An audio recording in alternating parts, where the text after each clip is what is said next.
An hour early this evening than we normally start. We normally start at 7, but this is our meeting every year where we approve fireworks stands. It'll be here sooner than we think. So we can't start official business until Mr. Cornwell's on the way. He said, "Oh, I'll get in the car right now." So he's about 15 minutes out. And we'll officially start the meeting. But I'll go through some preliminary items. Just get that out of the way so we're all just not here sitting and staring at each other. The first is our zoning map amendment request located at 24 Main Street. This is property owners of the David A. Wilkie Trust, and the applicant is Boschert Brothers Storage, LLC. That is being, at the request of the applicant, being continued until next month. So if you're here for that, you don't have to stick around. So that's it's item under the zoning map amendment request. That's number 5, application RZ 23-05. It's the Boschert Brothers Storage LLC. So that'll be continued until our April meeting. Other thing this evening, we want to welcome a new member to the Planning and Zoning Commission, and that's Councilman Mr. Tim Baker. Thank you. Recently elected as a county councilman for District 3. 7, okay. They changed all the numbers on me. So a member of the county council is always part of this commission. And this is his inaugural meeting this evening. What will happen in our meeting is that I will read into the record the application. Okay. Then we will get a report from staff. Members of the commission may have questions for staff. Then we'll have the applicant to come forward and present their application, answer any questions that any of the commissioners may have. Then we will open have a public hearing. Okay. So anyone in the audience wishing to speak regarding that application can come forward and speak. If you're going to speak, please fill out one of these cards. They're right over here on the table. We have some blue pens for you. But please fill this out. This way this is a hearing of record, and then we get your name and address correct in our minutes. And when you do come to speak, I have to swear you in, okay, so that you're going to tell the truth and nothing but the truth, okay, in the hearing. Once we have closed the public hearing, we will not take any other comments from the public. We'll ask the applicant to come back, answer any questions that may come up during the public hearing, and then if any questions we have for staff, and then we will take a vote. Okay. Then our vote goes to the county council, and they make the ultimate decision on that application. So that's somewhat the procedure that we follow. But tonight we will start with we have 7 firework applications, which is, to me, a little bit sort of down for some reason. Normally we have probably a dozen or more. They may be coming later. But we only have 7 firework applications thus far. Those will go quick. But as soon as Mr. Cornwell gets here, we will get started on the formal meeting. Anybody have any questions? Okay, well, talk amongst yourselves. Let's all stand and applaud when he gets here, too. Oh, okay. Any of the Boschert, all Boschert stuff, there's 2 of them on there. Chance no There's a one- CUP. Oh, yeah. I just want to make sure. Oh, the conditional use permit. Yeah, he was just telling me. So which one? Do they normally move? Yeah. Yeah, he just told me the other one.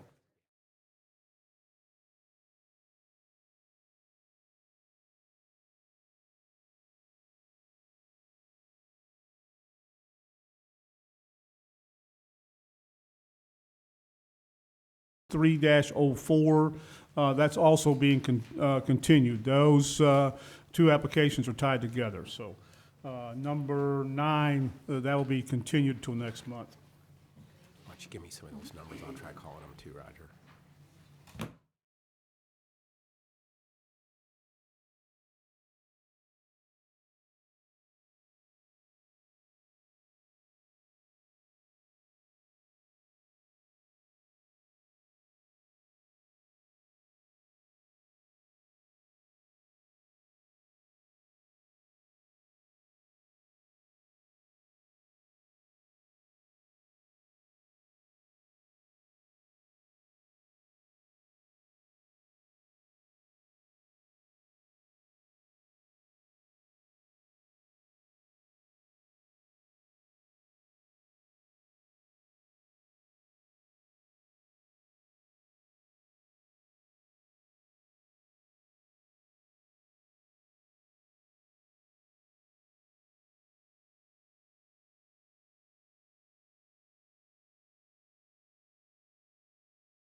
Ready in the back?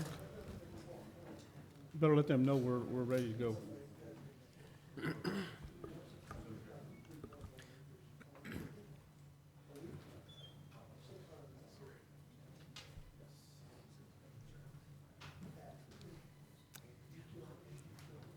Good to go? Welcome to the March 15th, 2023 Planning and Zoning Commission meeting. At this time, I request that everyone please turn off or mute all cell phones and other electronic devices. Also at this time, I would ask everyone to stand with me for the Pledge of Allegiance.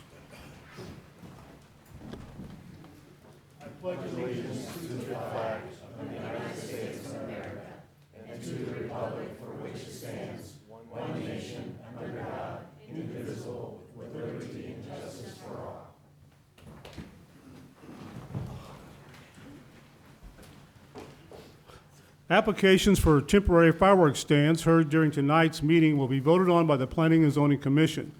The vote on these temporary fireworks stands will be final. Only a recommendation for denial will be heard at the County Council at their Monday, April 10th, 2023 meeting. Applications for conditional use permit requests and rezoning requests heard during tonight's meeting will be voted on by the Commission, and the Commission will make a recommendation to the County Council. The applications will then be scheduled to be introduced before the County Council at their Monday, April 10th, 2023 County Council meeting. Public comment for conditional use permit requests will be taken during tonight's meeting and at the council meeting on Monday, April 10th, 2023. Public comment on conditional use permit applications will not be taken at any meeting of the County Council held thereafter.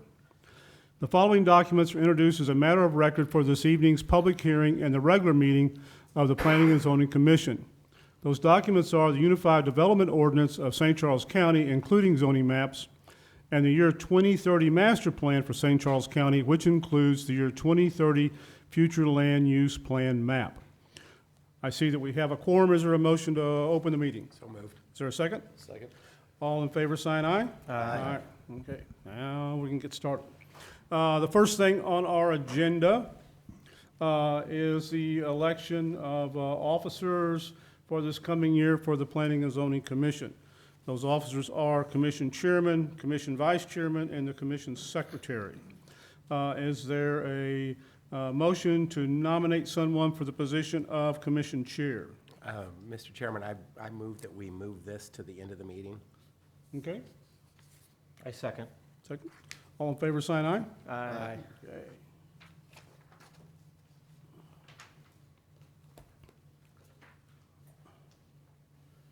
So the next thing I have up is temporary fireworks stand conditional use permit located at 916 Old Bryan Road. Application is FWK 23-01.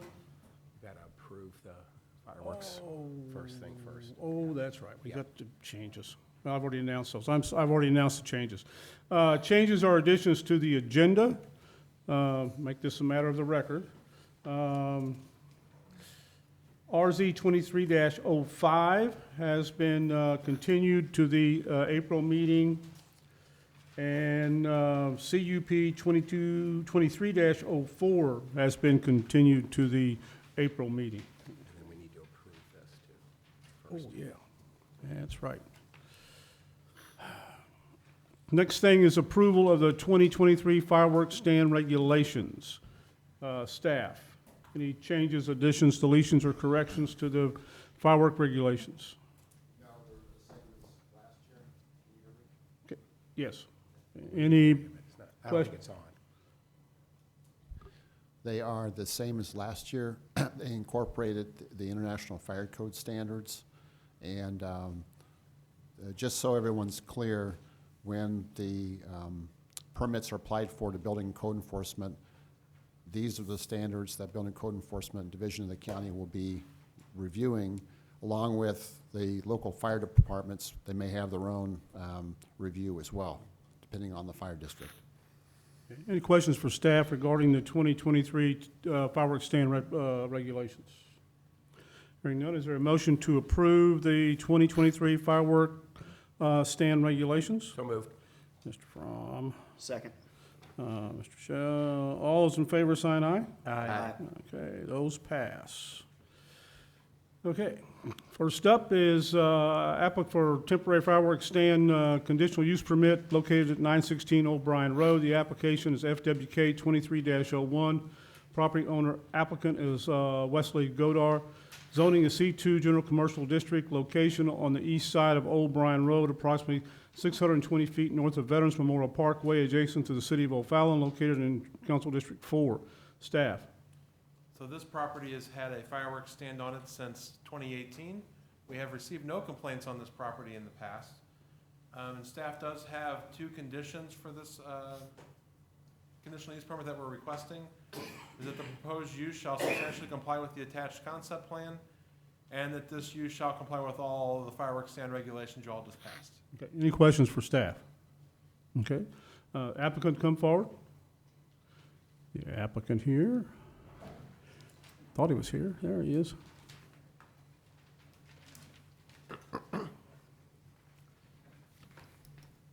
You solemnly swear that you will tell the truth, the whole truth, and nothing but the truth in these proceedings from the pains and penalties of perjury. Yes, sir. Please state your name and address for the record. It's Wesley Godar, number 2, Godar Court, O'Fallon, Missouri, 63366. Go ahead. I'm good. No, you're good? Yep. Questions for Mr. Godar? Thank you, sir. All right. That was your answer last year. We'll now open the public hearing for FWK 23-01. Is anyone here wishing to speak regarding this application for a temporary fireworks stand? Seeing no one, we'll close the public hearing. Motion to approve FWK 2301. Second. Okay, there's a motion made. Mr. Baker, I guess, made the second. Mr. Baker, how do you vote? Favor. Mr. Where we at? Mr. Cornwell?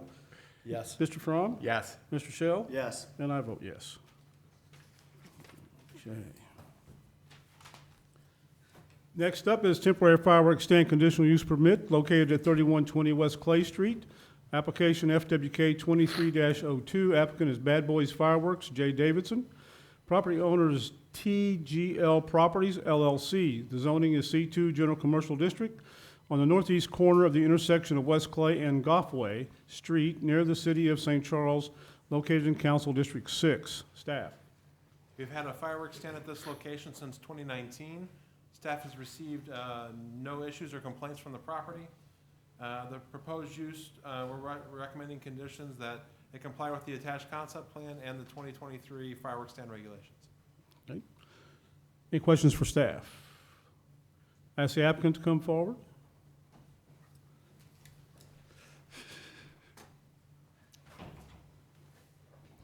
Do you solemnly swear or affirm that you'll tell the truth, the whole truth, and nothing but the truth in these proceedings from the pains and penalties of perjury? Yes. Please state your name and address for the record. Jason Collins, 16 Appalachian Court, Winsville, Missouri. Okay. And I'm just here to answer any questions staff or council has. Anyone have any questions for the applicant? Seeing none, thank you, sir.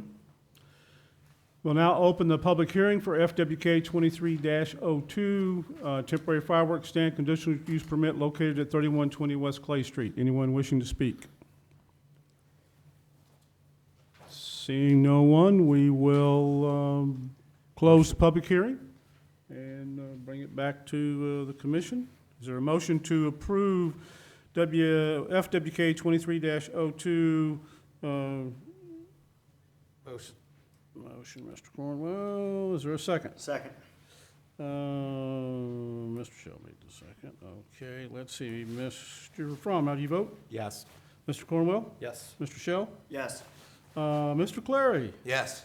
Mr. Baker? Yes. And I vote yes. He shouldn't have sat down. Just stay up here. Next is temporary fireworks stand conditional use permit located at 58 West Highway Inn. Application number is FWK 23-03. Applicant is Bad Boys Fireworks, Jay Davidson. Property owner is Stanley and Beth Carter.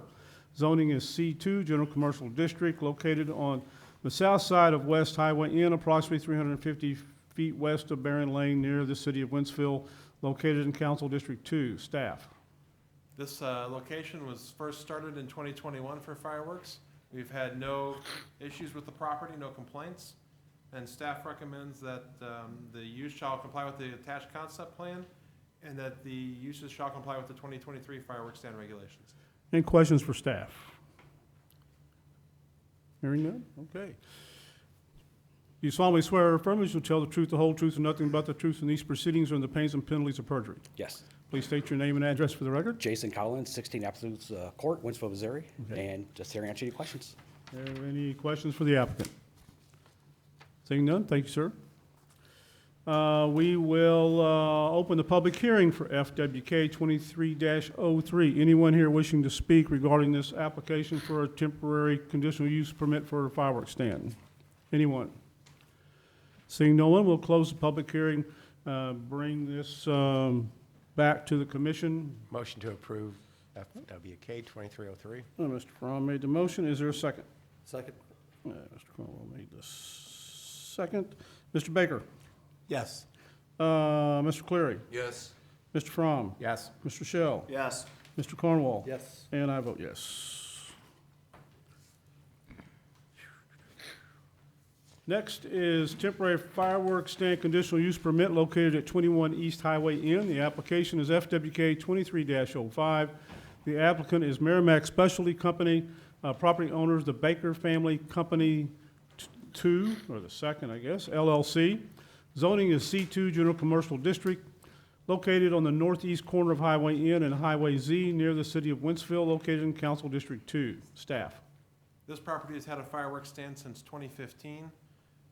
Did want to note that there was a Fast Lane convenience store constructed on the property, and this will be happening on the east side of that facility. Staff has two conditions it recommends, which is that it shall comply with the attached concept plan and that the 2023 fireworks stand regulations be complied with. Okay. Any questions for staff? Hearing none, ask the applicant to come forward.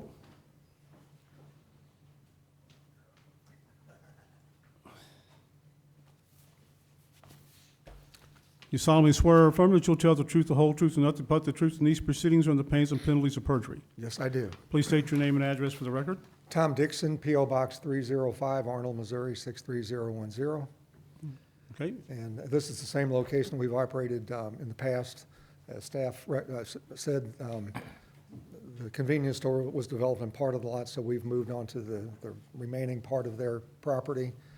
We did that last year, so it's the same location as last year, same setup. If you have any questions about that location or anything about fireworks, I'd be glad to answer them at this time. any questions for the applicant? Okay, hearing none, stay close. You're up again. We will open the public hearing for FWK 23-05, conditional use permit for a fireworks stand located at 21 East Highway N. Anyone wishing to speak regarding this application? Seeing no one, we'll close the public hearing, bring this back to the commission for I consideration. make a motion to approve. Mr. Baker made the motion. Is there a second? Mr. Cleary made the second. Mr. Cornwall, how do you vote? Yes. Mr. Fromm? Yes. Mr. Baker? Yes. Mr. Cleary? Yes. Mr. Shell? Yes. And I vote yes. Next up is temporary fireworks stand conditional use permit located at 2301 Upper Bottom Road. The application is FWK 23-06. The applicant is Merrimack Specialty Company. Property owner is Taco Upper Bottom Road LLP. The zoning is C2 General Commercial District.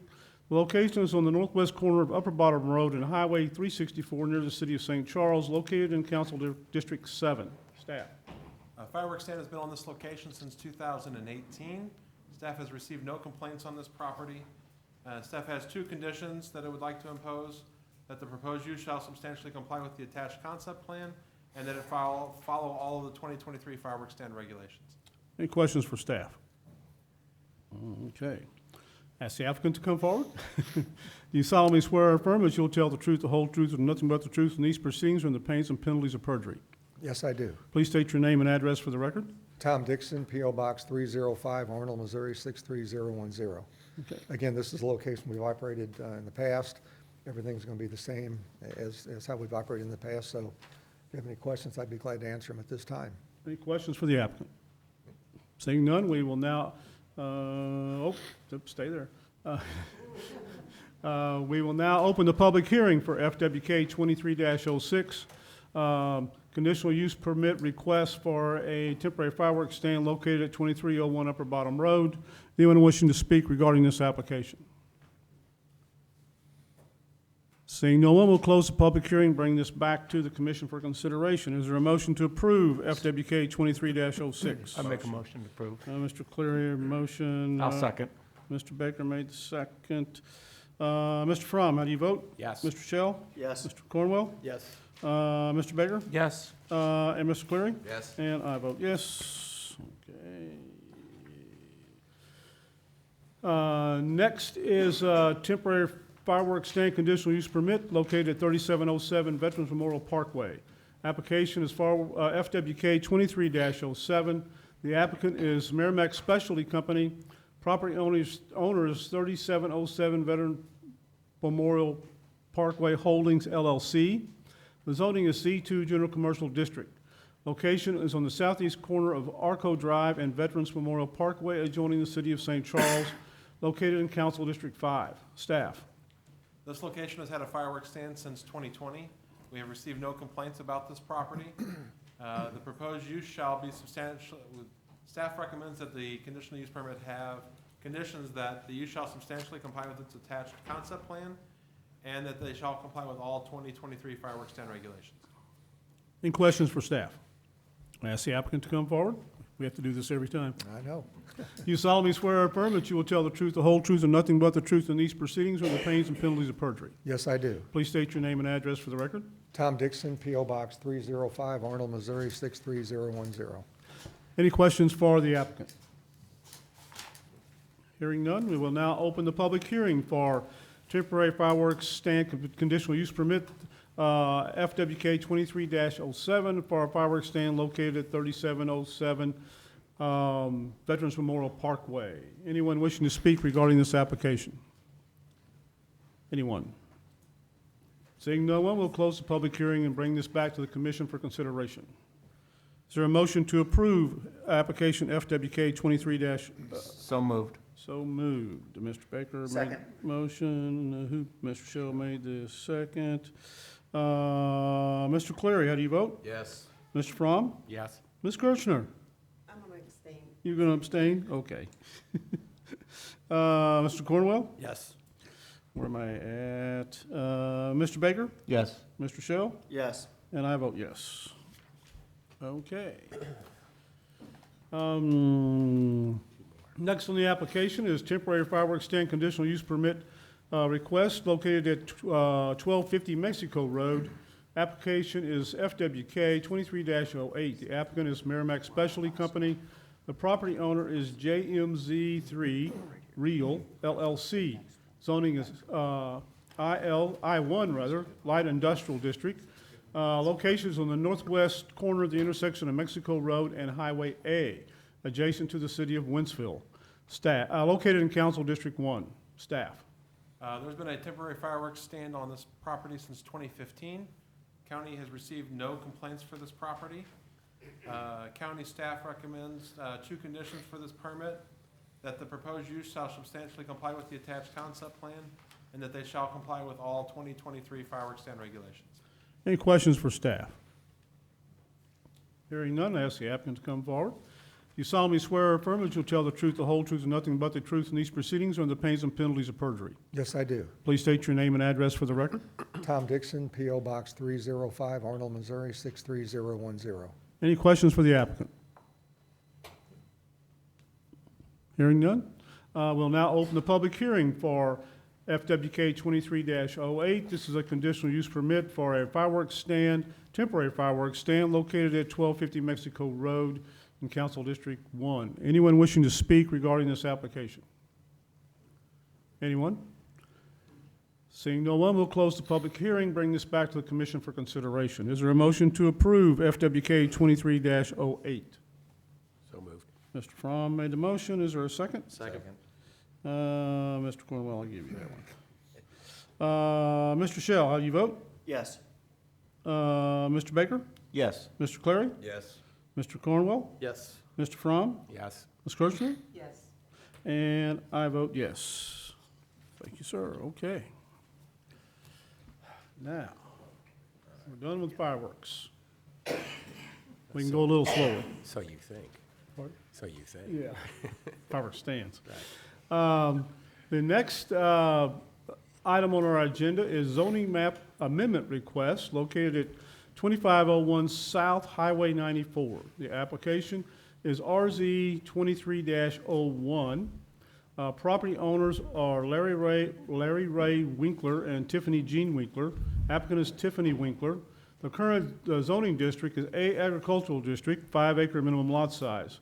The proposed zoning district is C1 neighborhood commercial district.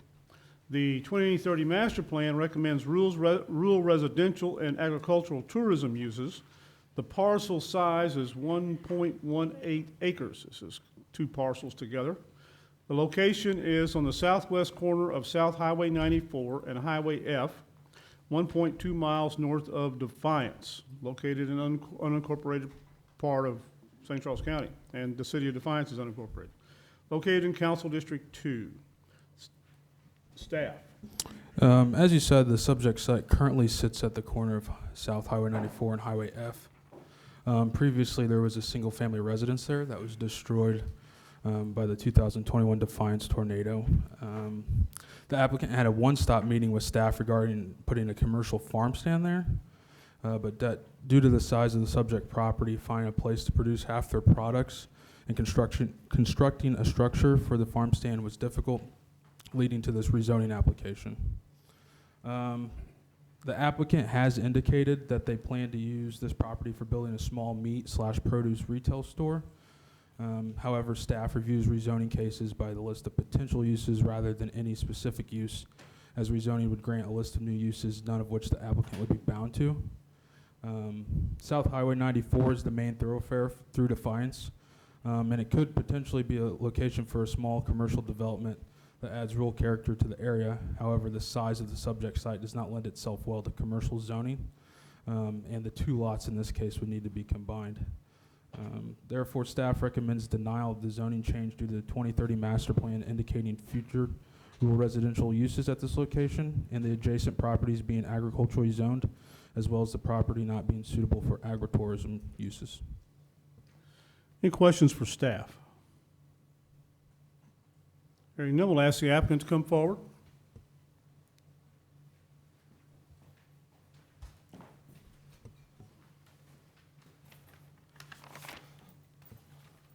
Okay.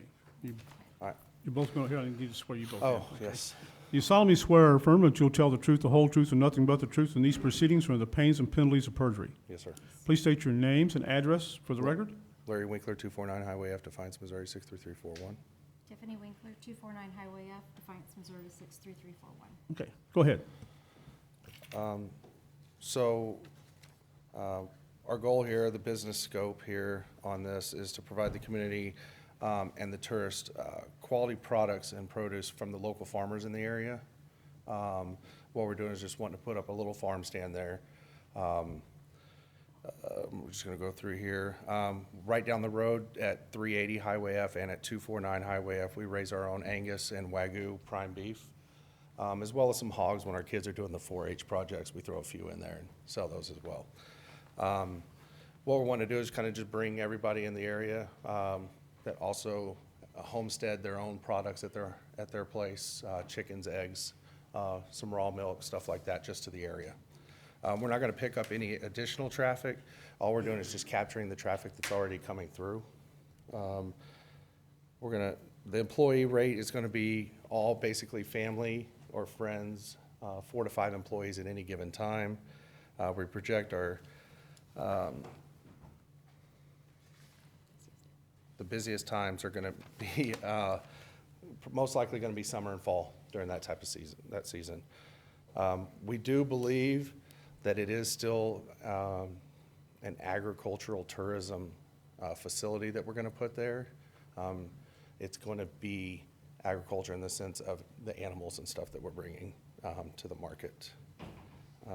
We are also planning to draw back those entrances as far back as possible to alleviate any traffic as well. Our goal is to have this low ambient light as well on there. The downward facing low lighting. Typical hours are just gonna be 10 to 6 or 11 to 7. All of our meats are prepackaged and USDA approved for everything. We also, on a constant basis, have Missouri Department weights and measurements come out and test all of our stuff as well. They check our freezer spaces, they check to make sure that we're up to code, and we haven't missed any codes on that, so. So basically, we're just basically gonna sell our products that we grow. I'd like to add something too. Whenever we first bought the property back in May of 2023, we had intentionally proposed a CUP, just a conditional use permit for a farmer's market stand, a commercial farm stand. As we've gone through this process with, working with the county, they have told us that we have to produce what we are selling. 50% of the sales floor has to be what we're selling. So we're meat producers. It's too small of an area to have a cow on. So that's, we were kind of led to, this is the way that you can accomplish your dream of having a commercial farm stand. It's not gonna be able to be agricultural. So that's why we applied for the C1. Our goals haven't changed. It's still what it was in the very beginning. Any questions for the applicant? What about the facility itself? Are you gonna have an actual, are you gonna put a building up, or? Yeah, we have it right here. Do you You'd have- like to So see it? do they have to do a concept plan Put to that on us the- after this? too? Right here, Tell right here, Jennifer, TJ. tell her to come in. She was wondering, she may not, Once they get a commercial designation, they can do. I think you could put it under that light. Right here, put it right here. So if we Yeah, were so to it's gonna be a do this- small barn-like facility, and we'll have a little pavilion out back where we might have some of the local farmers market kind of stuff. Do I need to press a button? Yeah, it should come up in the Yeah, back. it'll- Yeah, yeah. it takes a minute for them to wake up back there.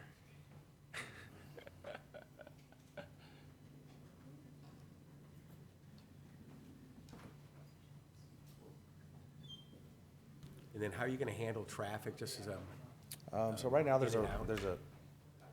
there's a driveway that's right off the stop sign. We're gonna take that out. We're gonna move it 200 feet down, Okay. mainly on F, and then we're gonna have it on Okay. Highway 94 as well. We've got it driven up, but on 94, you're only gonna be able to make a right, so you're not crossing traffic with people that are coming back from the wineries or the breweries and stuff down there. okay, So that's the proposed front. right? And then these trees here, just kind of remember those trees. We had these added in. One of the worries that we heard from one of the neighbors was, we took all the trees down. When the tornado hit, we took everything down. There's no house there, there's no structure, no trees. So we planned on putting everything back in, beautifying that corner, because it is the cornerstone of Defiance. You pass that coming in, or you pass it coming out. So we added these trees to give, and I'll show you where they're exactly placed, but to give the house that's directly across the street some privacy, and then as well as some in the back that the Millers and Seeger, the Seeger house, are affected from. So that's that side.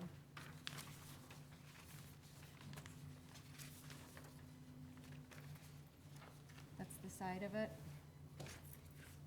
And how big is this, how big is it? Right Square now, we're foot? planning on 20 by 60, something pretty small. Wow, that's really We small. plan on using the existing foundation from the Right. house that I was gotcha. already there. Okay. You showing me parking? Yeah, we got parking. I'm coming sorry, up. we have 10 to 20 spaces right now. So here, right, well, let me get the other paper so I can show you where it's currently at, sorry. It's okay.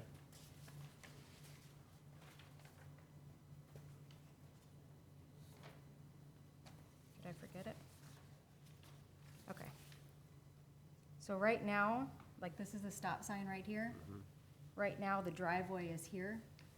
So we plan to pull back the entrance and exit here, all the way back.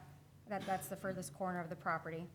And then coming out on 94, a right-hand turn only to help alleviate traffic. I don't know if they can go left. If you come up here, this swings around, it's a very dangerous curve, and then coming this way is pretty dangerous, so I would think, I'm not traffic safety, but probably just a right-hand. Proposed parking's here. I can show you the spaces in a minute. There's also 2 handicap spots. And then, I mean, I foresee the traffic that's coming out to our shop is already coming or going. I don't think it's gonna be extremely busy there, and again, it's gonna depend on season and weather. When it's warm outside, we'll have traffic. When it's not, we're not gonna have any, well, besides the locals. Again, But you we said will have, 16 by 20 is what you said, about? on the 20 side? by, 20 by 60. By Okay. 60. Oh, by 60. Yeah, Yeah, so about 1,200 square feet, Gonna which I say, think that's that's what the really house was. small. If I remember, the house that was there was already Yeah. roughly that size, about a Okay. 1,200 square foot home. so these are the bundle of trees, and there's a house right here. Well, it's like right here. That Right. would be affected by directly having to stare at it. So that would give that family some privacy as well as some in the back. Yeah. What existing utilities are at the property? Right now, there's a rural septic, and then there's still water and electric on site. And a propane tank. Yeah, propane. Propane Yep. for heat. Any other questions for the applicant? Hearing none, thank you. All right, thank you.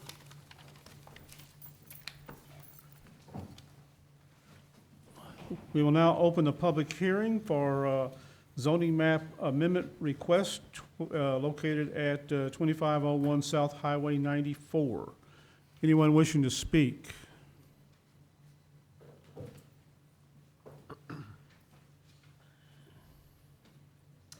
Hi. You solemnly swear or affirm that you'll tell the truth, the whole truth, and nothing but the truth in these proceedings and the pains and penalties of perjury. Yes, I do. Please state your name and address for the record. Peter Rook, 149 Old Colony Road, Defiance, Missouri. Okay, go ahead, Peter. A couple of things I wanted to bring up. On his map, there's 2 existing curb cuts there. The 2 curb cuts they're showing, I think, are existing there. So I don't think the site would need any additional curb cuts, just FYI. I live about less than a quarter mile behind there and have lived in Defiance for 6 years. We have recently had a lot of commerce being sold in Defiance, as you're probably aware. To that fact, I think there's 2 reasons why I think you should really highly consider approving this site. One is we have an issue of lack of competitiveness that is starting in the city of Defiance. Every piece of commerce is owned by one company. Good or bad, that's what it is. I think it's not very patriotic to allow big business to come in and not give an opportunity to share the commerce that Defiance has with local investors and local farmers.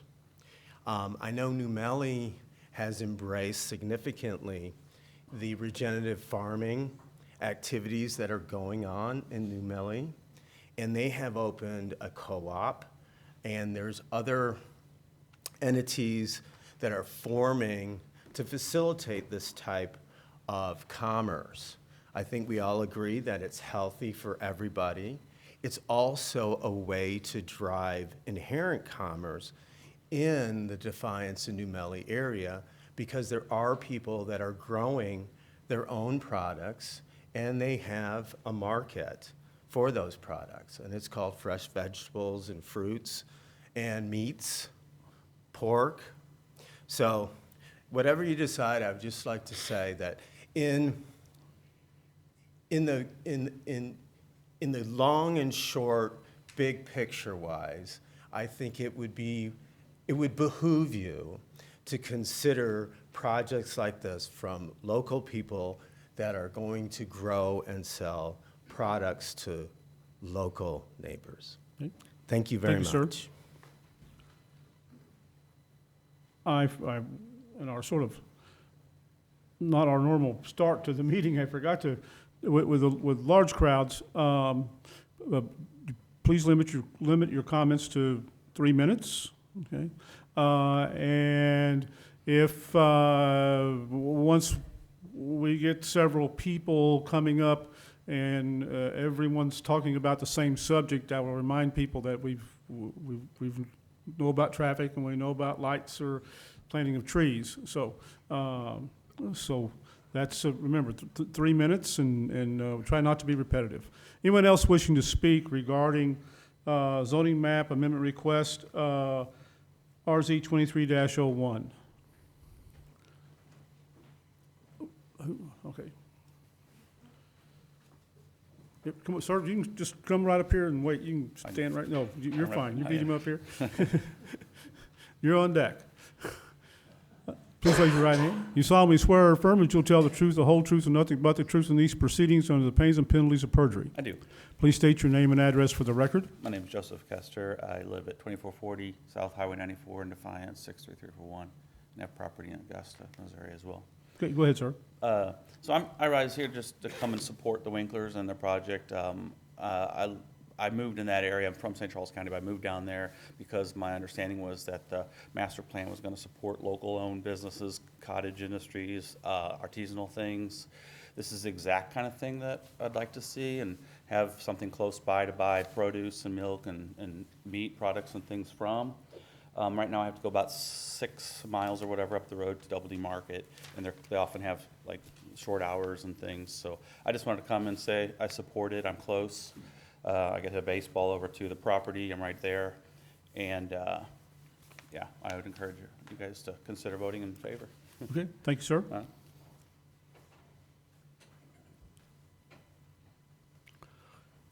Raise your right hand, please. Do you solemnly swear or affirm that you'll tell the truth, the whole truth, nothing but the truth in these proceedings from the pains and penalties of perjury?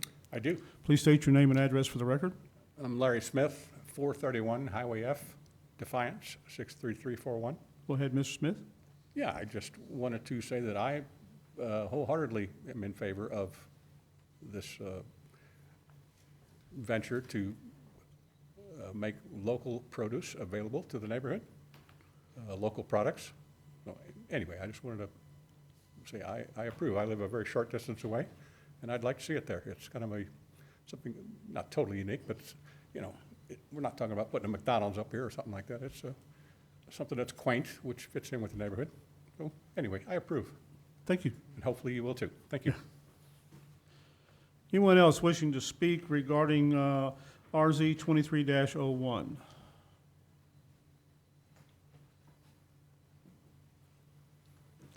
You solemnly swear or affirm that you'll tell the truth, the whole truth, and nothing but the truth in these proceedings from the pains and penalties of perjury?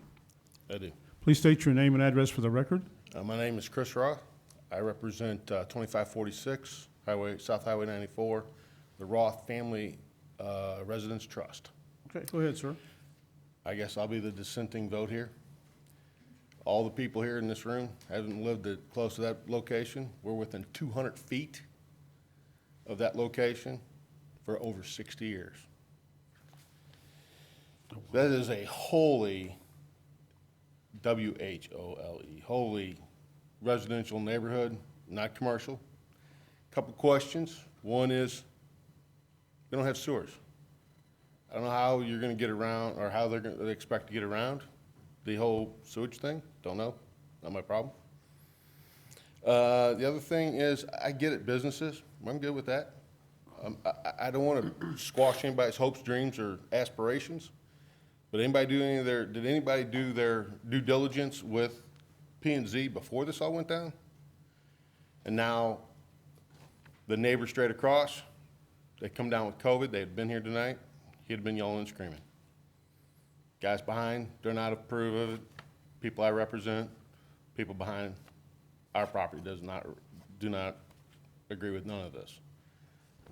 Like I said, hopes and dreams, not putting them back down, but it'd be the first business right in the middle of a residential neighborhood.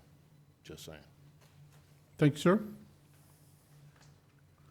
Anyone else wishing to speak regarding RZ 23-01?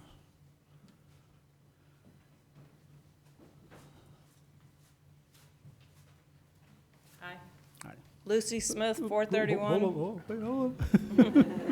Whoa. You solemnly swear or affirm that you'll tell the truth, the whole truth, and nothing but the truth in these proceedings under the pains and penalties of perjury. I swear. Please state your name and address for the record.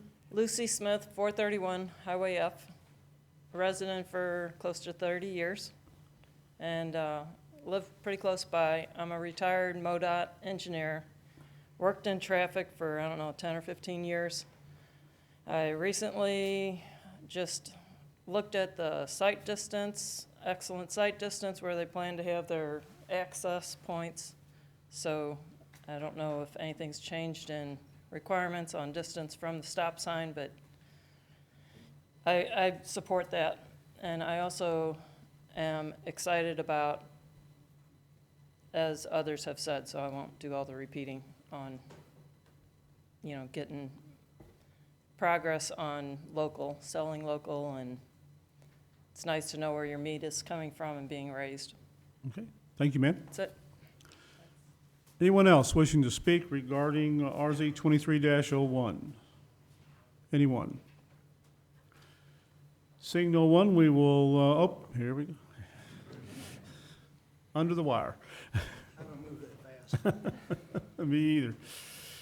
Please, you solemnly swear or affirm that you'll tell the truth, the whole truth, and nothing but the truth in these proceedings under the pains and penalties of perjury. I do. Please state your name and address for the record. John Lyons, 97 Walnut Creek Trail, just down the road on Highway F. Okay, go ahead, sir. I've been there 45 years. I know the Winklers, and I love the idea that they have, and I think it would be a great addition to our area. Okay. Basically, that's it. Thank you, sir. Anyone else wishing to speak regarding this application? Anyone? Seeing no one, we'll close the public hearing and bring RZ 23-01 back to the commission. We'll ask the applicant to come back.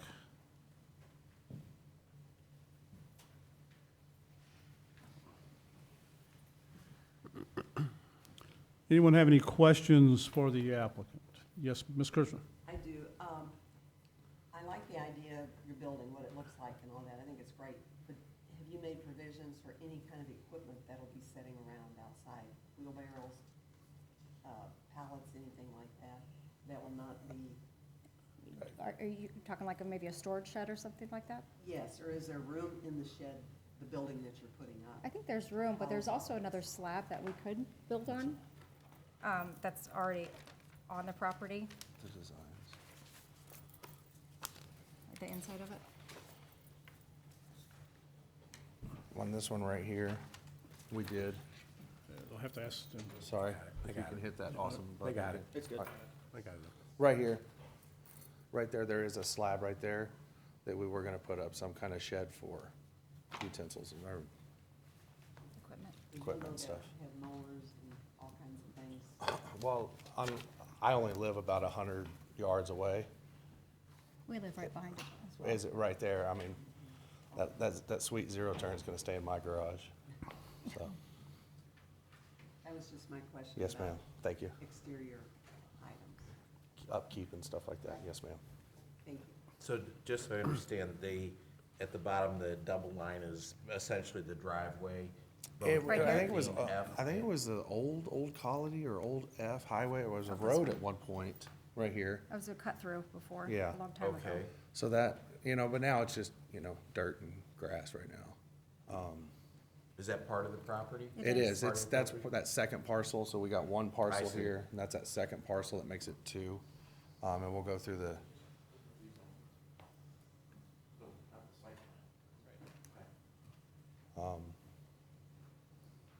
Okay, Yep. thank you. Okay.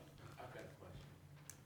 Now, the concept looks great, but I have an issue with the rezoning. Is there no way to do this on an agricultural facility?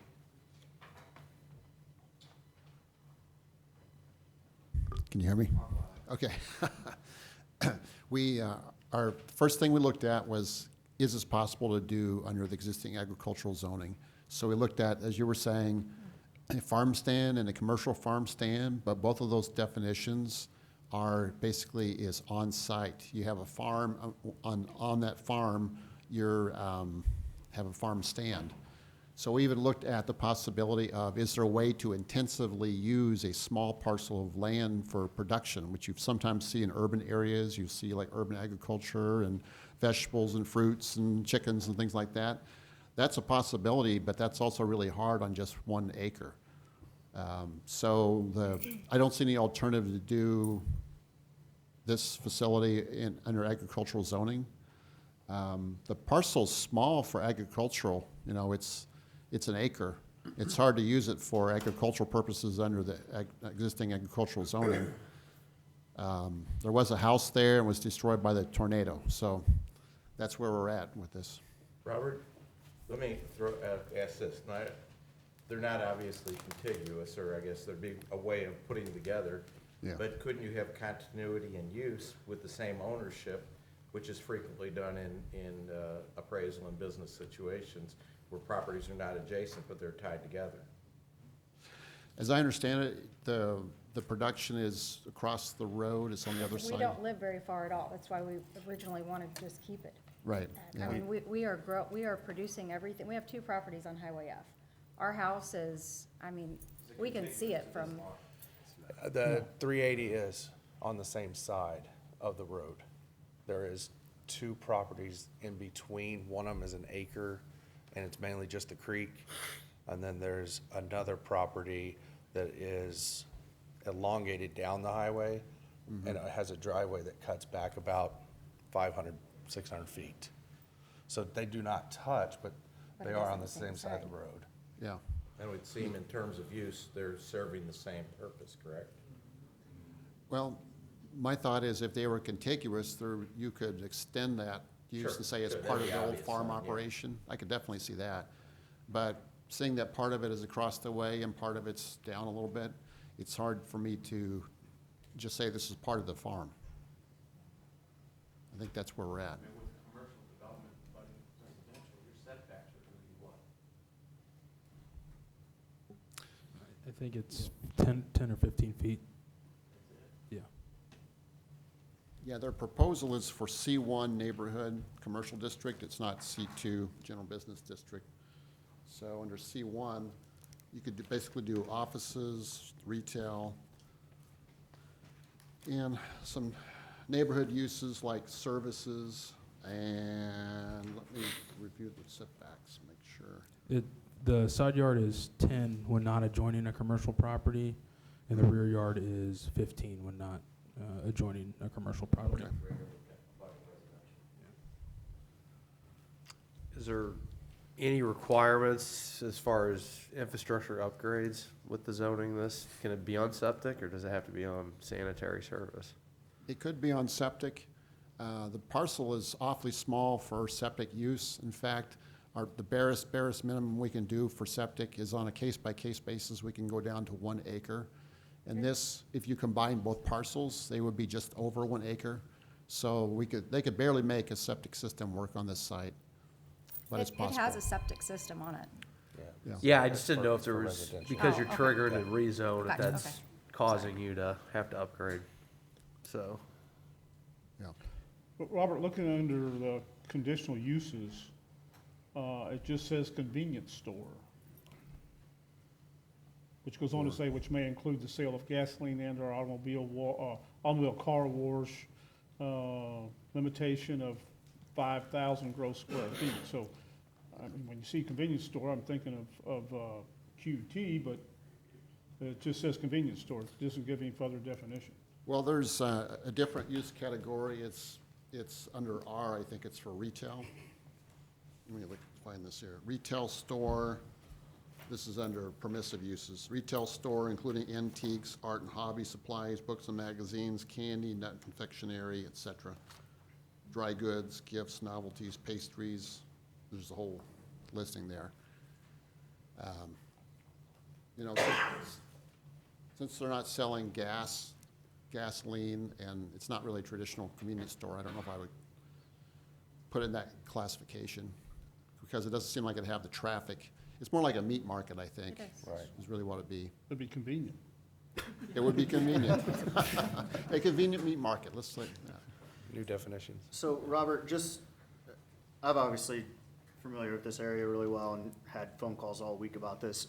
And some of the concern is next week, if we rezone it, next week it could become QT, right? Now granted, it's got some size limitations. I don't think anybody's upset about what they're trying to do, but in 10 years, it's still gonna be zoned the same way. Are there ways that we can put limitations on this property to say, we'll let this go in the C1 category, but some type of restriction that it can't be anything else? No, because zoning map amendments, you can't condition those. Okay. If it's zoned for C1, then there's a certain bundle of development rights that the property has from there on out. And anyone could use any permissive use, or they could apply for a conditional use permit for any conditional use within that district. But it is going to be, it does have limitations, as you pointed out, the size, the lack of utilities, and some other factors. Well, going back to number 26, retail store, Counselor? I'm in 405.130. At the very end of the retail store, it goes what Mr. Myers had said about including selling of antiques, art and hobby supplies, books, magazines, cigars, cigarettes, etc.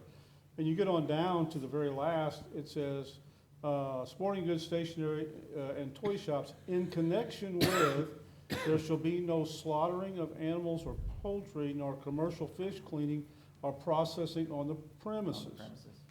Could that imply that you could be selling meat?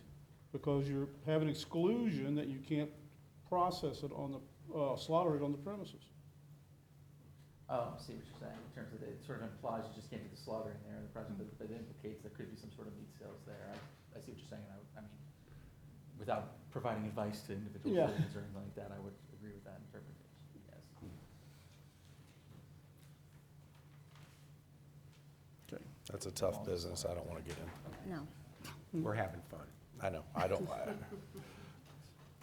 Trying to do the best for the property. totally appreciate it. Okay. Any other questions for the applicants? Seeing none, thank you. Thank y'all for your time.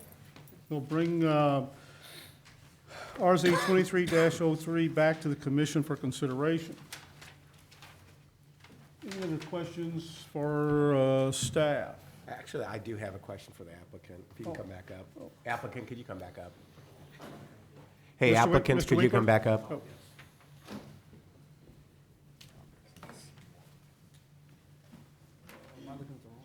So you have staff that's recommending denial. Yes, sir. You have residents that are against it and for it. As a commission, if we were denying this, what would you do with the property?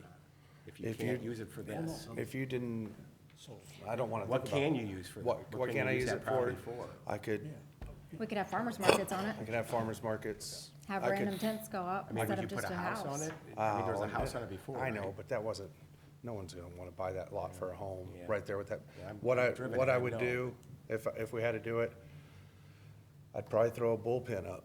And if I'm just shooting you straight forward, I'm gonna build a 24 by 72 bullpen.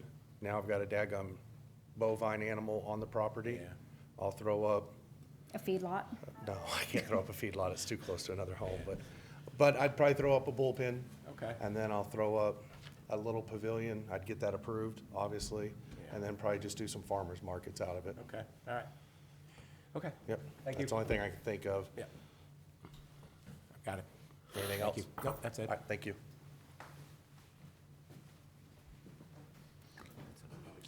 Any other questions? Any questions for staff? Mr. Baker, you have any questions, further comments? That's a great idea, I just don't like the rezoning. Can you clarify what you were talking about as far as a retail store? Well, Zoning is a retail relevant store is one of the permissible uses. For agricultural No, or for C1, C1? what they're requesting. That's Okay. what I was curious about. Yeah, well, and then if you read the last sentence, it almost implies that you selling of meat or produce, fish, et cetera, would be part of it, since we're saying you can't slaughter it or clean it there. So you're basically saying that if they wanted to do this retail store, they would have to be C1? Correct. Okay. So that's under, the list you're reading is under permissive uses. Permissive uses, yes. Under conditional uses, they would have to have a conditional use permit and come back here for that list? Is that correct? Yes. So Oh. my example earlier gotcha. about, well, they can't, they potentially could put a QT in. Actually, convenience store is a conditional use, so that would have to come back to this body for approval. Right. So I stand a little corrected on that, because I was thinking that the rezoning still doesn't solve my rezoning nightmare here, but at least it gets me a little bit closer to, at least that's not a, perfect condition. They can't go put a restaurant there, that kind of thing.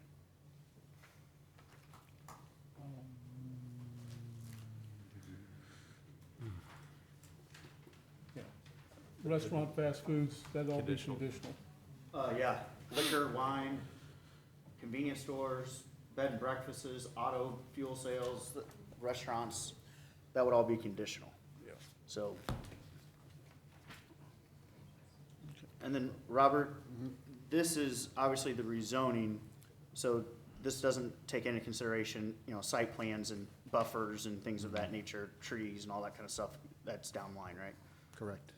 Yeah. That was some of the other concern that some people had, but. Right. Okay. Any other questions for staff? You have anything else, Robert? No, I don't, unless you have questions. Okay. Chair will entertain a motion to approve RZ 23-01, which is the rezoning of a property located at 2501 South Highway 94. Current zoning is agricultural district, 5-acre minimum lot size. The proposed zoning, it would be C1 neighborhood commercial district. Recommends, the 2030 master plan recommends rural residential and agricultural tourism uses of parcel size 1.18 acres. Locations on the southwest corner of South Highway 94 and Highway F, 1.2 miles north of Defiance. Is there a motion? So moved. Motion by Mr. Fromm. Is there a second? Second. Second by Ms. Barr. Okay. Mr. Cleary, how do you vote? I vote yes. Mr. Fromm? Yes. Mr. Shell? Yes. Ms. Kirchner? Yes. Ms. Barr? Yes. Mr. Baker? No. Mr. Cornwell? No. And I vote yes. Okay, motion passes. And this goes, does this go to Yeah, in front of, so you might want to tell them that. yeah. Now, this will, this is just a recommendation to the county council. This will be on their agenda for the Monday, April 10th, 2023 meeting, which is back in this room at 5 o'clock? What time is the council meeting time? 7 o'clock, okay. So, this will be on their agenda, on that Monday, April 10th meeting. And, anybody with this, application, you're free to go. You don't have to stay.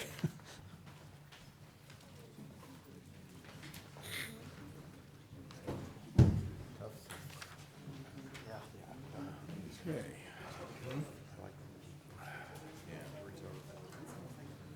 How do I get,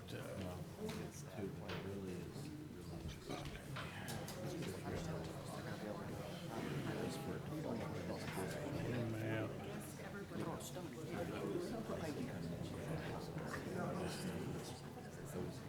House Road, Summers Road. Okay. The next item on our agenda is zoning map amendment request located at 2486 Somers Road. The application number is RZ 23-02. Property owner is Ruckman Family Trust. Applicants are Aaron Ruckman and Robin Ruckman.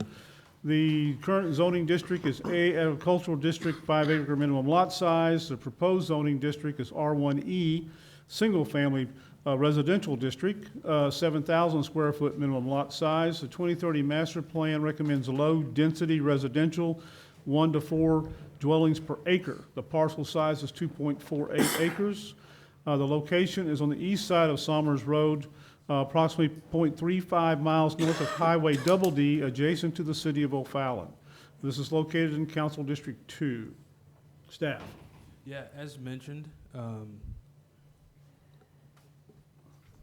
you hear me? Yep. As mentioned, that's, the parcel's 2.48 acres. This parcel was created before the requirement for a 5-acre minimum lot size in the ag district. And because of how narrow the lot is for the agricultural district, in 1996, the Board of Zoning Adjustment granted a variance for this structure to encroach within the district's required 40-foot side yard setback. Rezoning of this property at R1E would allow for a 7-foot side yard setback. And given developmental trends, much of the surrounding area has been transitioned to residential zoning. Although R1E does allow 7,000 square foot lots, staff believes that after subtracting street right-of-way and common ground for stormwater and tree preservation purposes, around 7 lots might be possible. There might be an issue creating an entrance onto Somers Road that aligns with either Point Loma Boulevard or Somerset Court. However, the current property owner expresses an interest in just transferring some of their lot to an adjoining property owner and has no plans to plat a residential subdivision. County staff recommends approval as it's consistent with the 2030 master plan. Any questions for staff? Hearing none, we'll ask the applicant to come forward.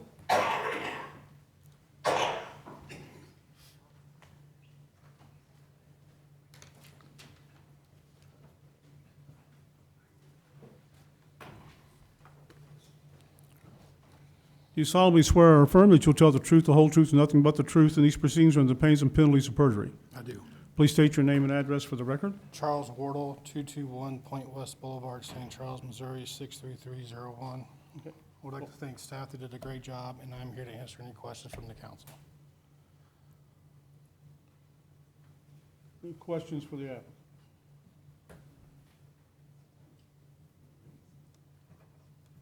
Hearing none, thank you, sir. Thank you so much. We'll now open the public hearing for RZ 23-02, which is a zoning map amendment request, rezoning property at 2486 Somers Road from A Agricultural District, 5-acre minimum lot size, to proposed zoning district R1E, single-family residential district, 7,000 square feet minimum lot size. Anyone wishing to speak regarding this application? Seeing no one, we will close the public hearing, bring this back. Any approval? Motion to approve RZ 2302. Okay, Mr. Fromm made the motion. Is there a second? I'll second. Mr. Shaw made the second. Ms. Kirshner, how do you vote? Yes. Which one is it? Ms. Barr? Yes. Mr. Clary? Yes. Mr. Fromm? Yes. Mr. Shell? Yes. Mr. Baker? Yes. Mr. Cornwell? Yes. And I vote yes. Okay. Back to here. Yeah, it's got it up there.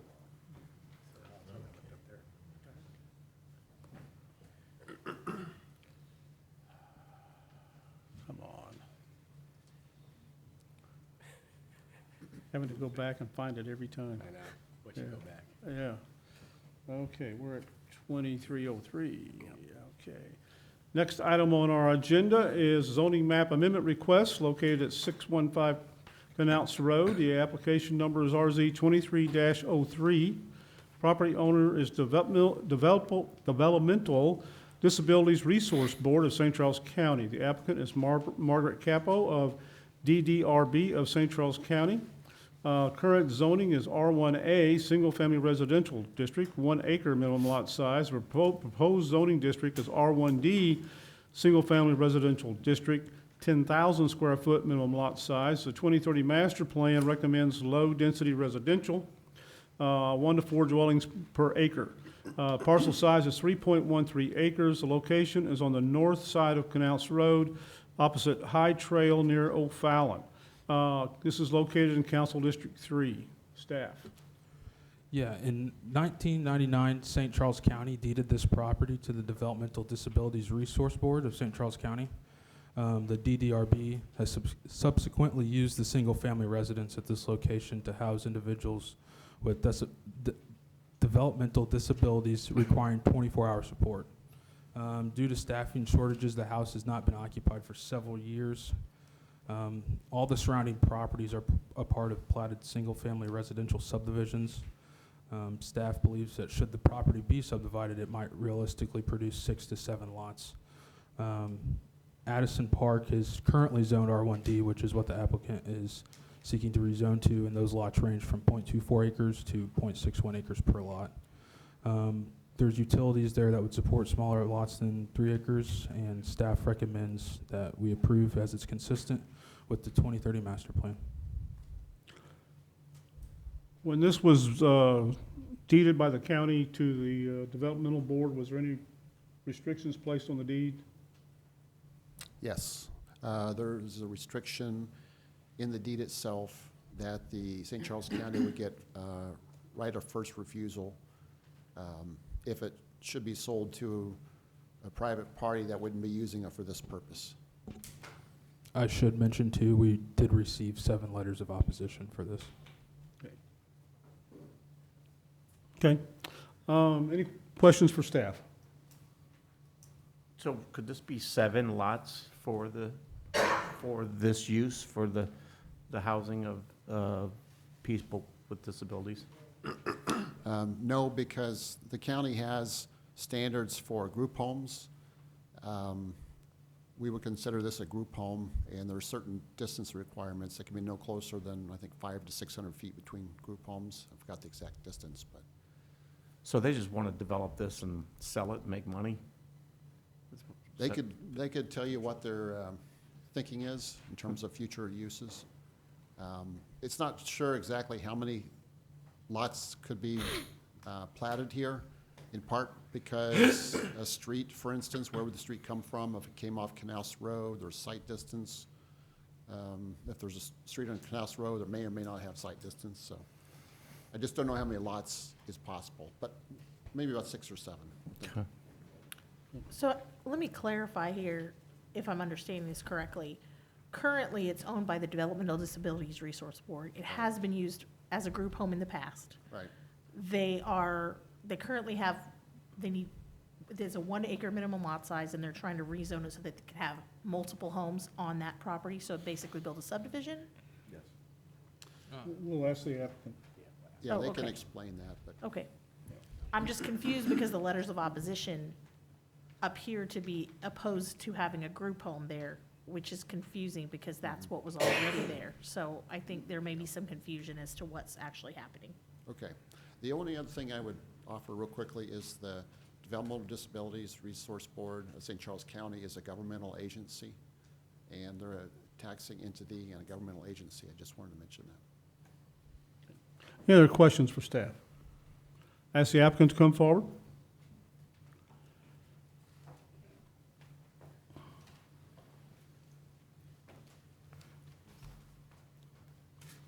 Do you solemnly swear or affirm that you'll tell the truth, the whole truth, and nothing but the truth in these proceedings or under the pains and penalties of perjury?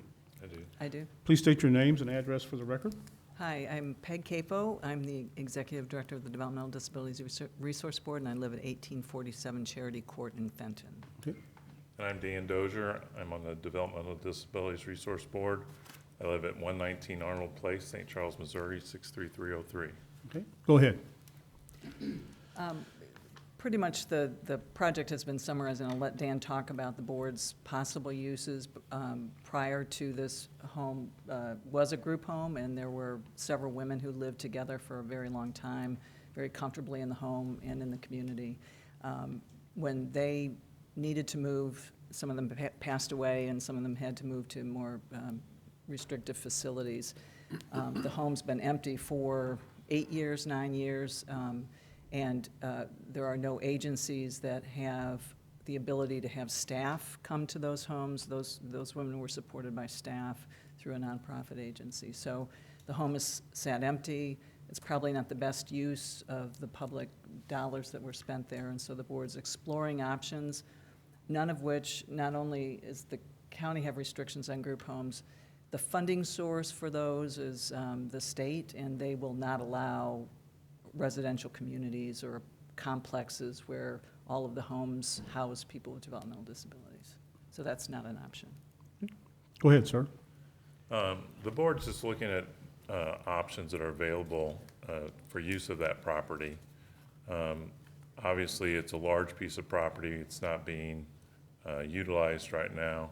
I think if staffing opportunities would turn around in the county, we would look at doing some other options there. But the house or any future development on our needs, we don't need that 1 acre or 3.5 acre lot size anymore. So we would look at what would be the best use for that property, not only for the board, but for the community as taxpayers. And what would that use be?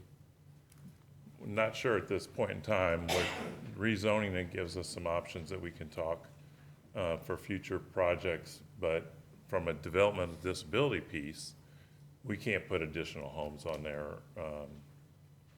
It's just not allowed either through funding or through current zoning requirements. So I know that some of the letters indicated that they were concerned about a whole development or a neighborhood of developmental disability group homes, and that's just not an option. Okay, and what would you envision is an option then? I mean, you're telling me what's not, but I'm kind of like to get a feel for what is. It could be sell the whole piece. It could be retain portions of it and sell it and use it for another home. The home that's there right now was designed back when there were multiple residents, 6, 7, 8 residents in a home. That's not the footprint anymore for group homes. It's either a 3 or 4 bedroom house located in a neighborhood. And that's, with Addison Park being right there, it's kind of moving towards a smaller, if the board would decide, it would be some sort of a ranch, smaller home that would have more access for individuals. Gotcha. And would they, what about supportive staff if they were developed that way? It would still have to have the staff, and that's the biggest concern right now, is that that property is located pretty far off the major interstate. And so a lot of staff comes from St. Louis County, and it just makes travel more difficult. And that's the only reason it's not occupied now, is the supporting agencies couldn't provide staff to keep people in that home. There is a wait list in the county for people to go into a residential facility. It's just, right now with the employment situation, several agencies have had to close homes because they just can't staff them, especially on the western side of the county. Okay, thank you. Any other questions for the applicant? I mean, if you change the zoning now and you haven't decided, you're changing it to 10,000 square foot minimum. I'm a little confused on why you're doing it now if you don't have a plan for it. What if you decide you want to do something else with it, you have to go back to a different zoning? Well, we feel that would be the best use for that property. If it was to be sold, it might increase the market value of that property for the Yeah, I mean, county. it will. That's why I'm saying, if your board's considering it, I mean, it's for sale, is the way I would look at it, and you're gonna sell it for residential development to a developer. Potentially. And then you have the county that could buy it, because they have the first right of refusal, is that Right. correct? Right. That's correct. So once you get the zoning change, the county could tell you can't sell it, because they get the first right. Right. What's the first right? Do they buy it at market value back, or they gave it to them, right? Well, it was actually purchased with. Oh, it was, okay. With developmental disability gotcha. tax money. Okay. And I haven't reviewed that is the first that I heard. Yeah. Typically, it would often be whatever the price offered would be, but there could be an option there. So they could buy it, the county could buy it and then try to resell it. They're not gonna do that, but. Yeah, I mean, I just see it, if you're gonna change the zoning, you should be just selling it as residential development. You know, if you can use the money for some other purpose for, Because it is sitting vacant. And I've Sure. been out there, it's, you know, it's a nice piece of property, really, other than sightlines. Right. You know, getting in and off. And if you have 7 lots there with just a one street maybe going in and you have houses, I don't see it as much of a problem to do something like that because the residents behind it have very similar critique. The only thing is the ones on the other side, they have, looks like they got a couple acres and stuff Right. like that, so.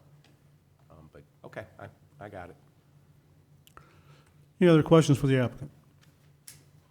Okay, thank you. We will now open the public hearing for RZ 23-03. Anyone wishing to speak?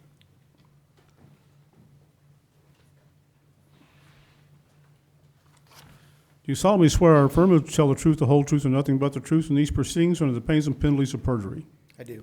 Please state your name and address for the record. Jim Garofalo, 300 Addiston Point, St. Peters, Missouri, 63376. Okay. I'm one of the homeowners in Addiston Park, and, our original concern was, we are going to rezone this to the residential low density with 1 to 4 dwellings. And our concern is we are going to have up to 12 possible dwellings, and we are going to have those dumping out onto Austin, additional traffic and safety concerns.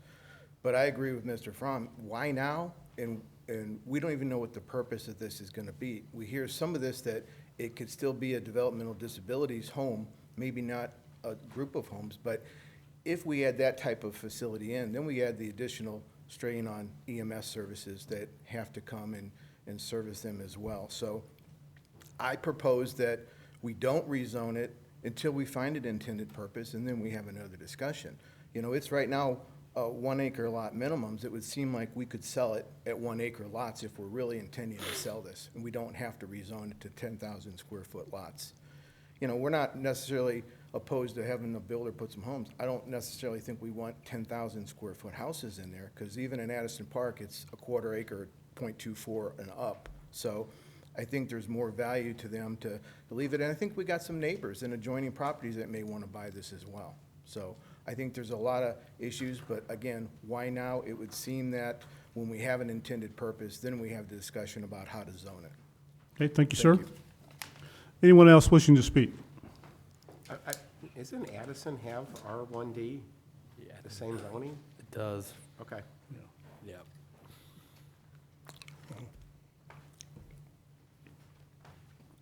Do you solemnly swear or affirm that you'll tell the truth, the whole truth, and nothing but the truth in these proceedings under the pains and penalties of perjury? I do. Please state your name and address for the record. Stephen Dara, number 4 Greenbrier Bluffs Court, St. Peters, Missouri, 63376. Go ahead, sir. Well, my concern about that property there is, as I just found out that property's been vacant for 8 years, okay? Who's been paying all the taxes, insurance, grass mowing, such, for the past 8 years? Taxpayers? And has the property been recently deeded over to the Developmental Disabilities Resource recently? I don't know. Does anybody know when that was deeded over to these people? 1990s. Huh? In the 90s. 1990s. 1990. It was already deeded over? Yes. To them? Okay.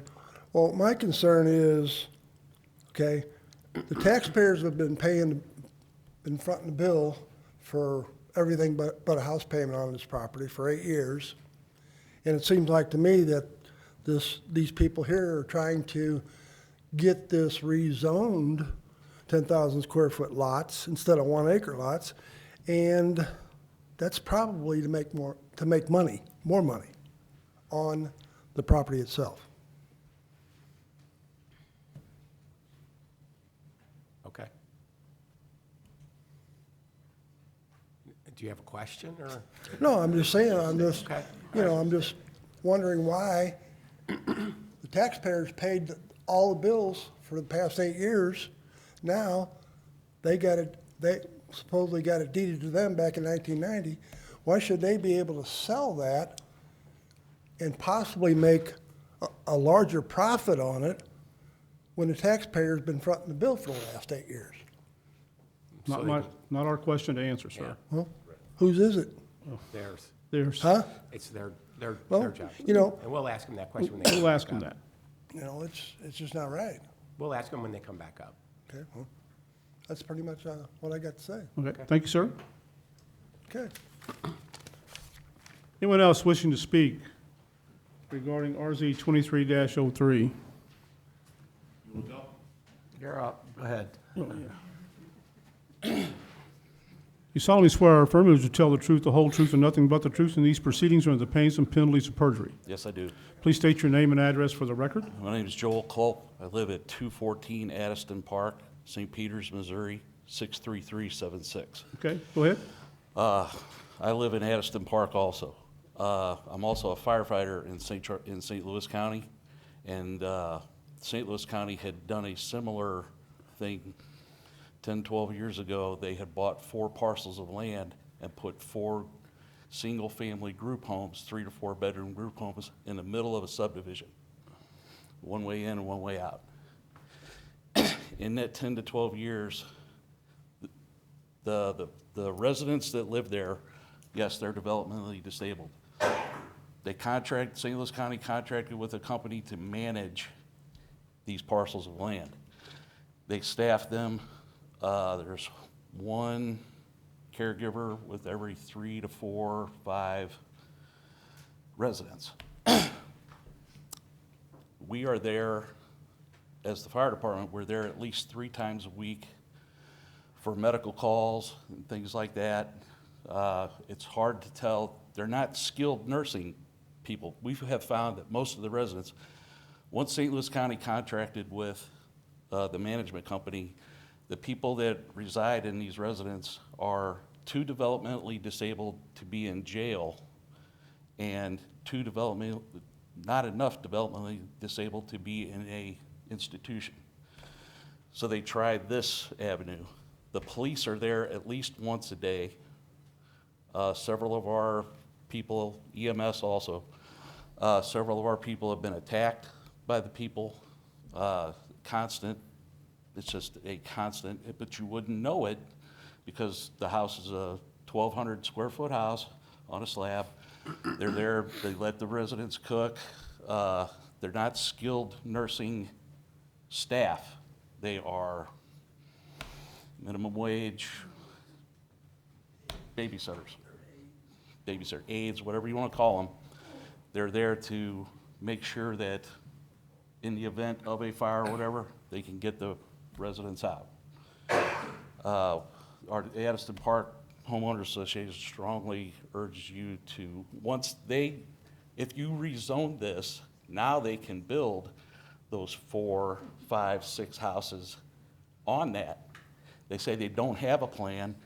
Well, the government's printing money for development, for behavioral development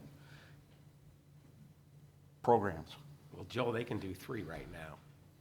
If they knock down the house, they can do 3. They could do 3 right now. Yeah, I'm just. Staffing is a problem for the one that they had. What's it gonna be like if they can build 4 to 6 of these parcels? They couldn't staff the one they had. Okay, we're gonna ask them. Is that all? Yes, thank Thank you, sir. Anyone else wishing to speak?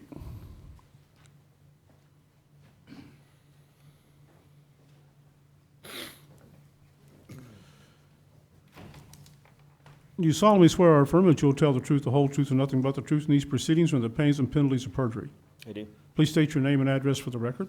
Matt Leifer, 1252 Rose Hill Lane, St. Peters, Missouri, 63376. Go ahead, Matt. Sir, represent 2 people, 2 parties. First, I'm a trustee with the board from Rose Hill Estates, which is neighboring to this. As stated earlier, I wanted to thank the gentleman for the professional information from St. Louis County. First and foremost, one, without a plan, I agree 100%. If we had something that was definite, this is what our plan is, this is where we're at, we could look at this completely different. But as Mr. Shell was concerned with the previous, is the same thing. If they rezone this, we don't know what they can do, right? They can put 12 lots on this, they can put 8 lots on it, whatever they want to do at that point. They can sell it, they can build it. We have no plan. That's for being a neighbor in a subdivision on lots, with Addison Place being $500,000 homes, with Rose Hill Estates being $500,000 homes across the street, they could walk in and put in small, undervalued priced houses that would completely diminish the property values for the surrounding people. They also would increase the flow coming out on Canals, right on the corner, right there by, I forgot the name of the subdivision, right across the street. Avondale, which has got a ton of traffic coming in. It's gonna increase that as well, which is a huge safety concern there, quite honestly. Secondly, if they do run residential homes and then you have kids there, with one street going in, one street coming out, school buses going in and out of there is gonna be tough. You're gonna have kids standing along the road at Canals Road, waiting for a school bus. I don't think that's, the safest environment for kids to be in these days.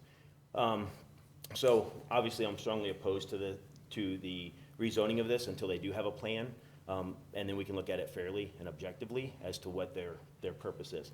Secondly, my father, I represent my mom and my dad that live at 607 Canals, which is the property that's next door to this. And this property line would run 19 feet off of their garage. It would run right down, basically right down where he parks his truck. So there's only a 19-foot leeway there, so that he basically would encapsulate him on his 2-acre lot on that right side, or which would be the north side.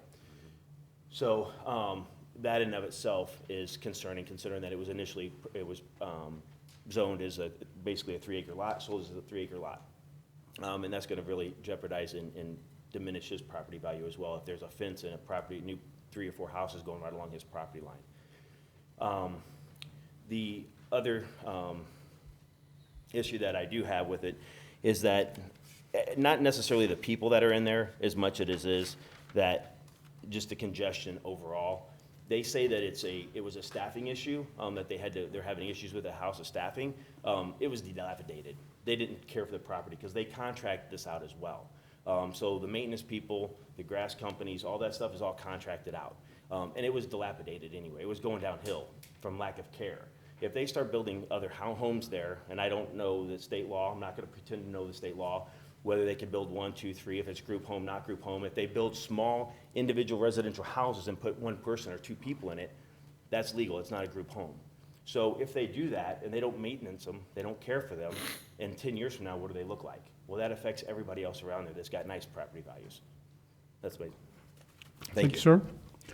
Anyone else wishing to speak regarding application RZ 23-03?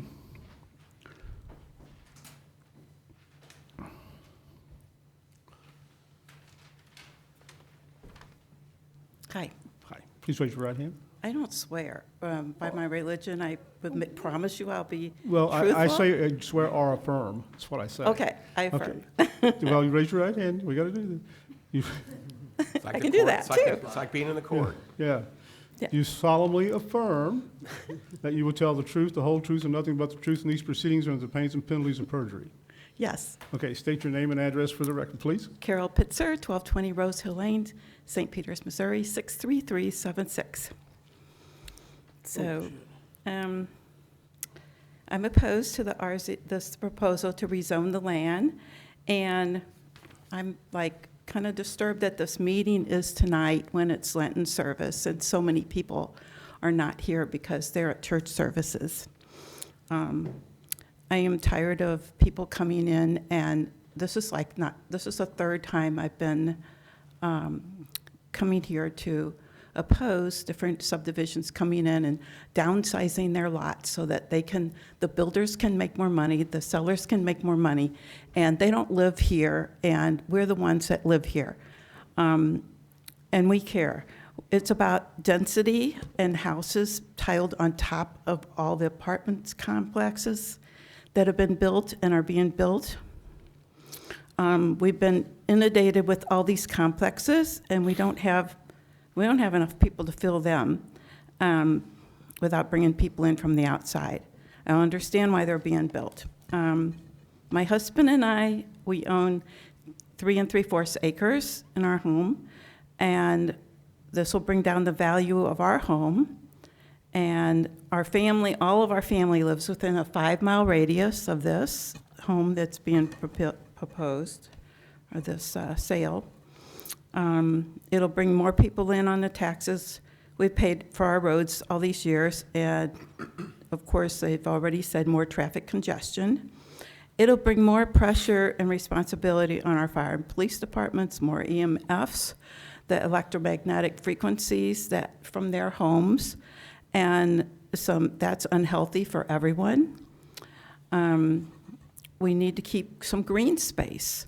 We've got deer going out on the roads being killed all too often.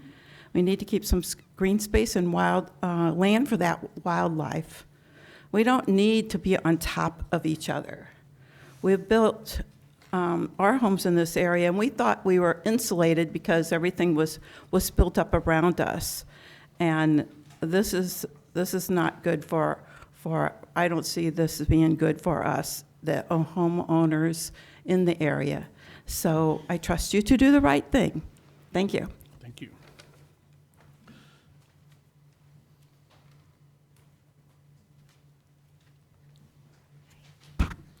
You solemnly swear or affirm that you'll tell the truth, the whole truth, and nothing but the truth in these proceedings or the pains and penalties of perjury. I do. Please state your name and address for the record. Lindsay Widener at 1450 Rose Hill Lane, St. Peters, Missouri, Go ahead, 63376. Lindsay. Thank you so much for hearing me tonight. And my family, we oppose this rezoning for many reasons that have already been stated, so I won't go back over those. But especially just adding on to the gentleman before me, the idea of safety. If I know many of you might not have driven down the road of Knaust, but as you come around Addison Park, it is a blind corner. And as a teacher, I find value in safety. And if there are families to be living in that area, if there is buses or children that are right off there off of Knaust, there is absolutely no way to see. I've almost hit deer running. There's a big white fence right there. It's a blind corner. You can't see around it. School buses having to park there to pick up children. I'm just very concerned about that safety in addition to everything else that's already been said. So Okay. thank you so much. Thank you. Anyone else?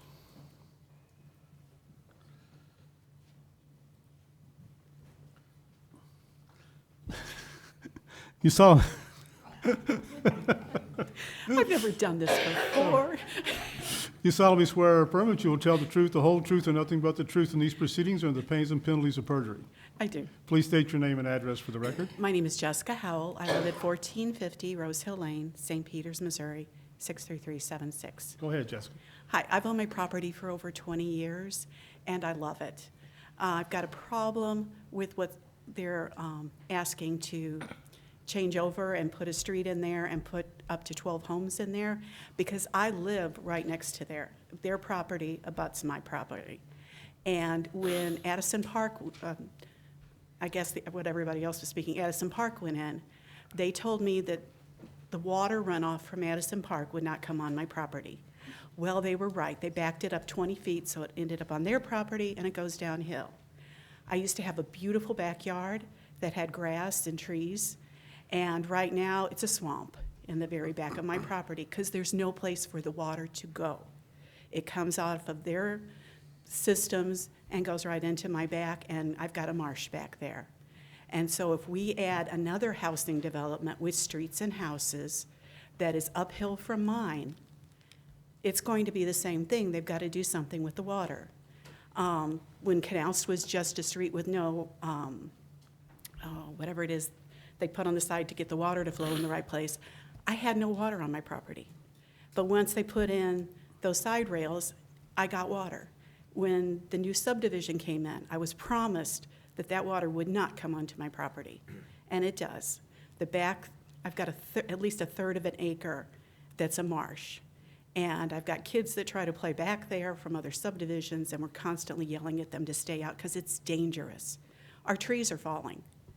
And so if this new one comes in, it's going to definitely impact my house again, because the last group I stood before said that it wouldn't impact me, and you guys can tell me that, but all they have to do is drop the water on their property and it's going to go downhill. If you put in a street there and houses that doesn't absorb the rain up there, my property in the back is already ruined. And there's nothing I can do because I've come before and asked if there was anything to could do. Nothing that can do. The water just sits there all summer long. We get flies, we get all kinds of critters back there. I don't let my grandchildren play in my backyard because of that. I've got over 3 acres, and I won't let them play in the backyard because the very back of the yard's ruined, and I know my grandchildren. It's mud, they'll head straight for it. So I oppose this because I just don't want any more damage to my property. It's already been damaged enough. Okay. Thank you. Thank you, ma'am. Anyone else? Anyone else? Seeing none, we'll close the public hearing for RZ 23-03. Ask the applicant to come back.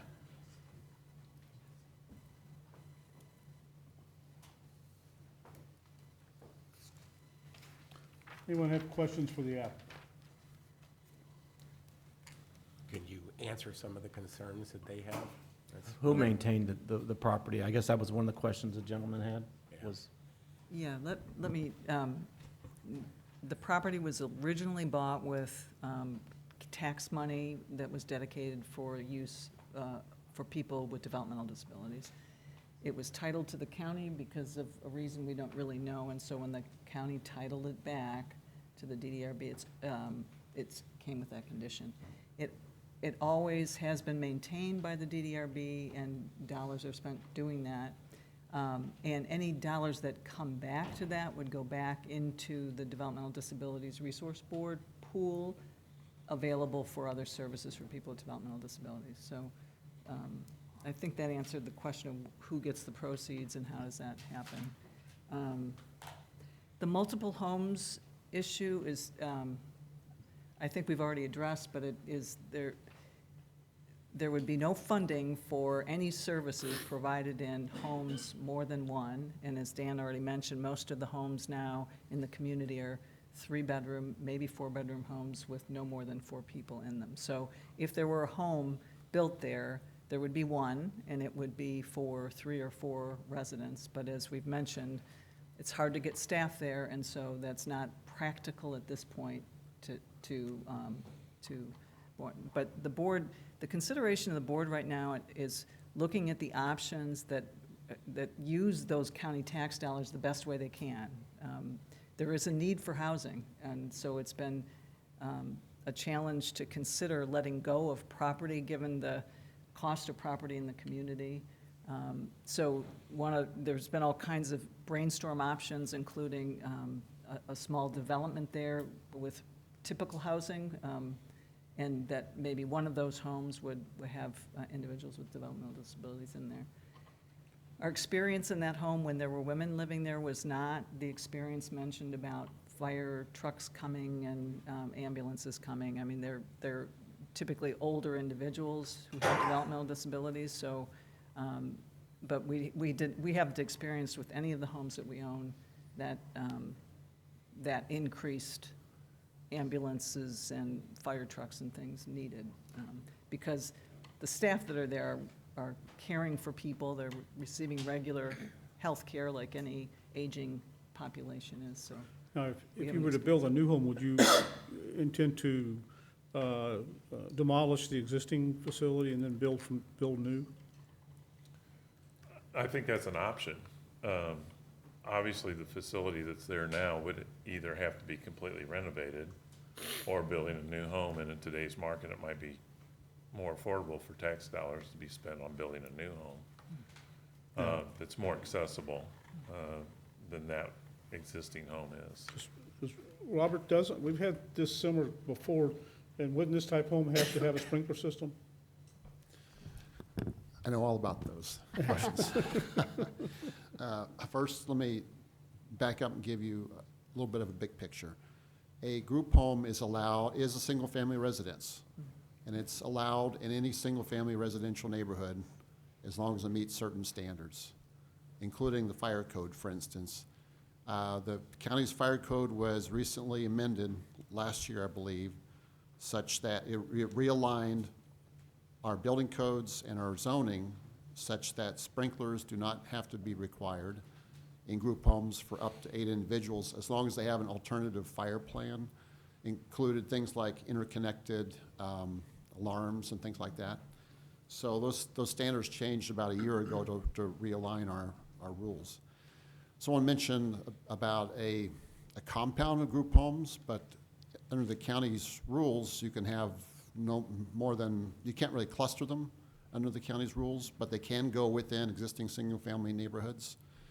Also, a group home should not be confused with a halfway house. There was a mention of, you know, I forgot what the wording was, but too disabled for prison or something like that. But it is explicitly in our definition, a group home is not a halfway house. And let me just mention, under the bad old days of zoning from years ago, group homes were considered to be, they were classified as like institutional facilities. And so 4 people living together in wheelchairs might have to live in a commercial zoning district or an industrial zoning district and could not be integrated within society. And that was not only wrong, but the courts have struck that down. And they've said, local communities, you have to address that. So I think the group home question is in part because the current owner has operated a group home here in the past. But we really have to think about the proposed zoning, which is single-family residential, 1-acre lots, which is exactly what the neighborhood right next door is zoned. That's really what this is about in my mind. And I'm sorry to go off on a long You're fine. explanation, but I wanted to share those points. Okay. Any other questions for the applicants? It seems like, if I can just kind of sum up what we've talked about all along, it seems like what we're looking at here is that this is not a convenient location for a group home, which is what you've used it for in the past. It was not a convenient location. Right. So at this point, since you are spending all this taxpayer money to maintain it, you're trying to recoup some of that same taxpayer money to go back for the same purpose that the original money was used for. So it's not like a private organization trying to just make money. It's taxpayer money that you're trying to recoup for the same purpose that it was originally for. And you're looking to sell this, probably to sell it to a developer who's going to build 7, 8, 9 homes on it, most likely, it sounds like. And you may potentially keep one of the lots for one home with 3 to 4 individuals, but you wouldn't, probably not, because you've already said it's not a convenient location for you, and you don't have the staffing. So likely, they would be private, single-family homes, similar to Addison Park. Yeah, the only reason to retain a lot, if that scenario was to come up, is simply because the price of property in St. Charles County, you know, would prohibit maybe the development of another home. So basically, the owner, being Yeah, your right. board, has nothing to do with this. This is really just about, should this particular property be allowed to be rezoned to create houses just like the neighboring subdivision of Right. Addison Park? That's That's- really the question Exactly. that's That's before us correct. here today.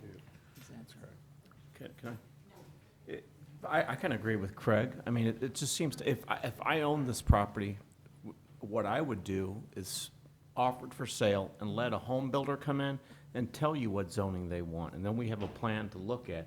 To me, you're kind of bringing the cart before the horse, where you're asking for a rezoning and hoping to sell it there. I don't think the sales price is going to change whether we rezone it or not. The sale price, you could still sell it at a potential rezoning, because that's in our master plan. I think what the concern is the Development Disabilities Resource Board. So, I mean, I think that as a real estate agent, that you absolutely would get more money for. well, yeah, but that's a 7 or potential, 8, I mean, 9, 10 you may get lots. a developer that doesn't want R1D zoning.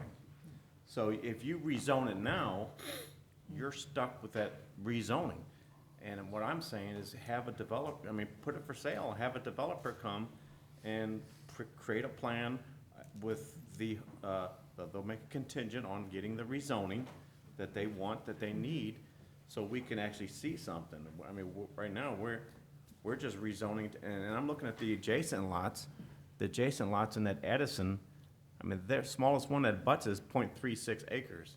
So if you got a 10,000 square foot lot, it's pretty small compared to the surrounding lots. Yeah, That doesn't mean they're gonna do. Any other- only 10,000. Sir? Sir. Shh, shh. Public here is closed, okay.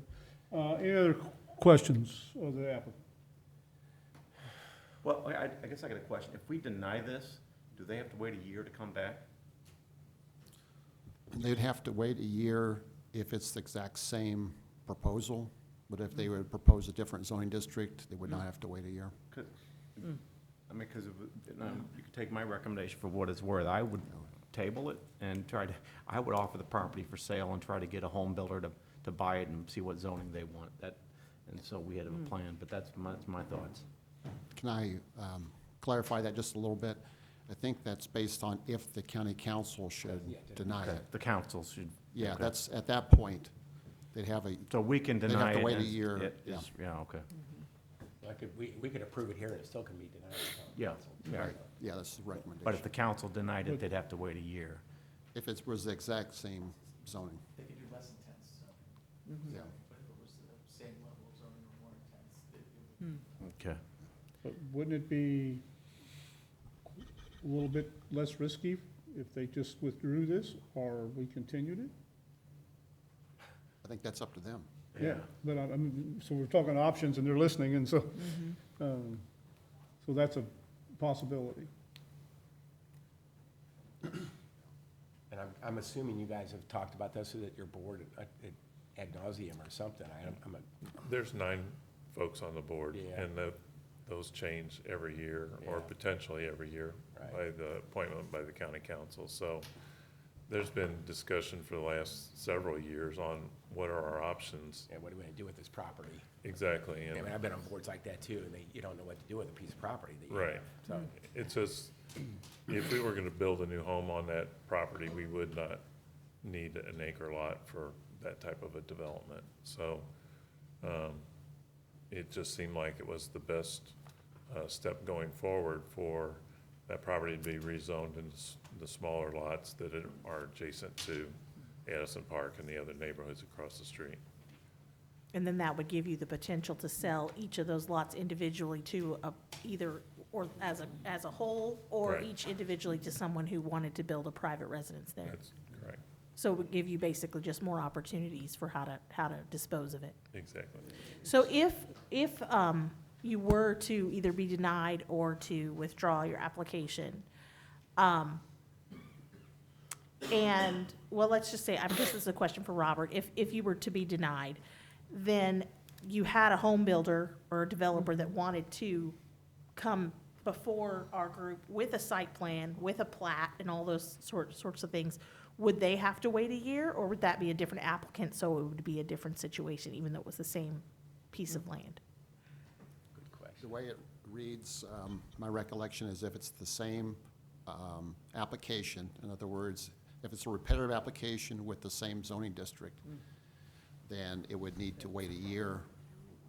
And that, should the county council fail to act and for approval, and someone would have to wait 1 year to submit the same application. That's the way I remember. So even if it was a different applicant and they came with right. a specific Unless they bought site the plan, plat, Right. and, I mean, that's what I'm saying, if they were looking to buy the property they'd have to and buy trying it. to, They'd actually have to own it then. oh, that's right, Yeah. likely to happen. Yep. You're not gonna buy it until you know for sure you can use it. Right. Right.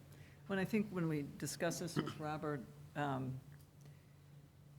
as I understand it, and I may have this wrong, so correct me if I'm wrong, the 10,000 square foot lots are the same as Addison Park, and yet Addison Park's development chose not to have those small lots. So the developer who may want to build would then have the flexibility to do anything larger than that as well. So that was the intention with that, was to keep it according to the county plan at the 10,000 square foot was the purpose, not with any intention of a number of houses going on. Robert, isn't there also, kind of a medium zoning that is, like 1 to 4 houses per acre? 7,500. 'Cause this one's 10,000 square feet, but I was thinking there was one that was like a 1/4 acre or larger. So 20,000 square foot to 10,000 square foot. Yeah, I mean, Yeah. 10,000 square foot is basically a quarter acre, yeah. Yeah. R1C would be 15,000 square feet. So they could come back. I mean, a quarter acre is a pretty good sized lot. It's, I mean, we're not doing 10 per acre. R1B is 20,000 square foot minimum, lot minimum. R1C is 15,000 square foot lot minimum. Am I just repeating it? Yeah. Sorry. I guess that's. There's also like tree preservation that they'd have to take into account for, so it's not like they could just. Stormwater runoff, all Yeah. of that. It wouldn't just be an empty lot to maximize how many lots they can put in. They'd have to meet those requirements. Well, and with the stormwater runoff, they may have to, I mean, oftentimes when they come before us with the plats and everything, they have to dig a retention basin to make sure that the water doesn't go into neighboring. Yeah. Yeah, so I mean, all of that is part of the platting process. Right. I guess my question is if it's rezoned for this density, they would have to put in a public street, right? It's not gonna be private, so you're gonna have 50-foot dedication going in there, so you're gonna have some limitations by that lot size as it is right now to get a lot of lots in there. Right, that could be private. Yeah, So- it could be a private street built to public standards, but yes, I mean, it's, what you're saying is you'd have to take out that portion for the cul-de-sac and the right-of-way. Yeah. Yeah. Any So further you're not gonna get questions? 12 homes in there, no way. Any further questions? No, staff, Robert, it looks like your staff looked at this and it's consistent with the future land use map regardless of who's making the application, correct? So, That was our thinking, but we'll want to present it for the public's input and your thoughts as well. okay. Any other questions for the applicants? No, thank you. We'll bring RZ 23-03 back to the commission for consideration. Any additional comments, questions of staff, et cetera? Hearing none, Chair will entertain a motion to approve RZ 23-03. Is there a motion? Motion? Mr. Cornwell made the motion. Is there a second? Second. Second by Mr. Clary. Ms. Kirchner, how do you vote? Yes. Mr. Shell? No. Ms. Barr? Yes, Mr. Clary? Yes. Mr. Cornwell? Yes. Mr. Fromm? Yes. Mr. Baker? No. And I vote no. Okay, it passes 5-8, 5 to 3. or 5-3, rather. 5 and 3 is 8, so yeah, 5-3. Okay, it's been a long night already. So again, this goes before county council. Yeah. This be on the council, county council's agenda on Monday, April the 10th, 2023. this is no guarantee that anyone is going to be allowed to build anything. They still have to come through the platting process, they still have to go through the subdivision process and everything else. And Yeah. deciding if the county wants to buy it back. Okay, next up, and you're free to go.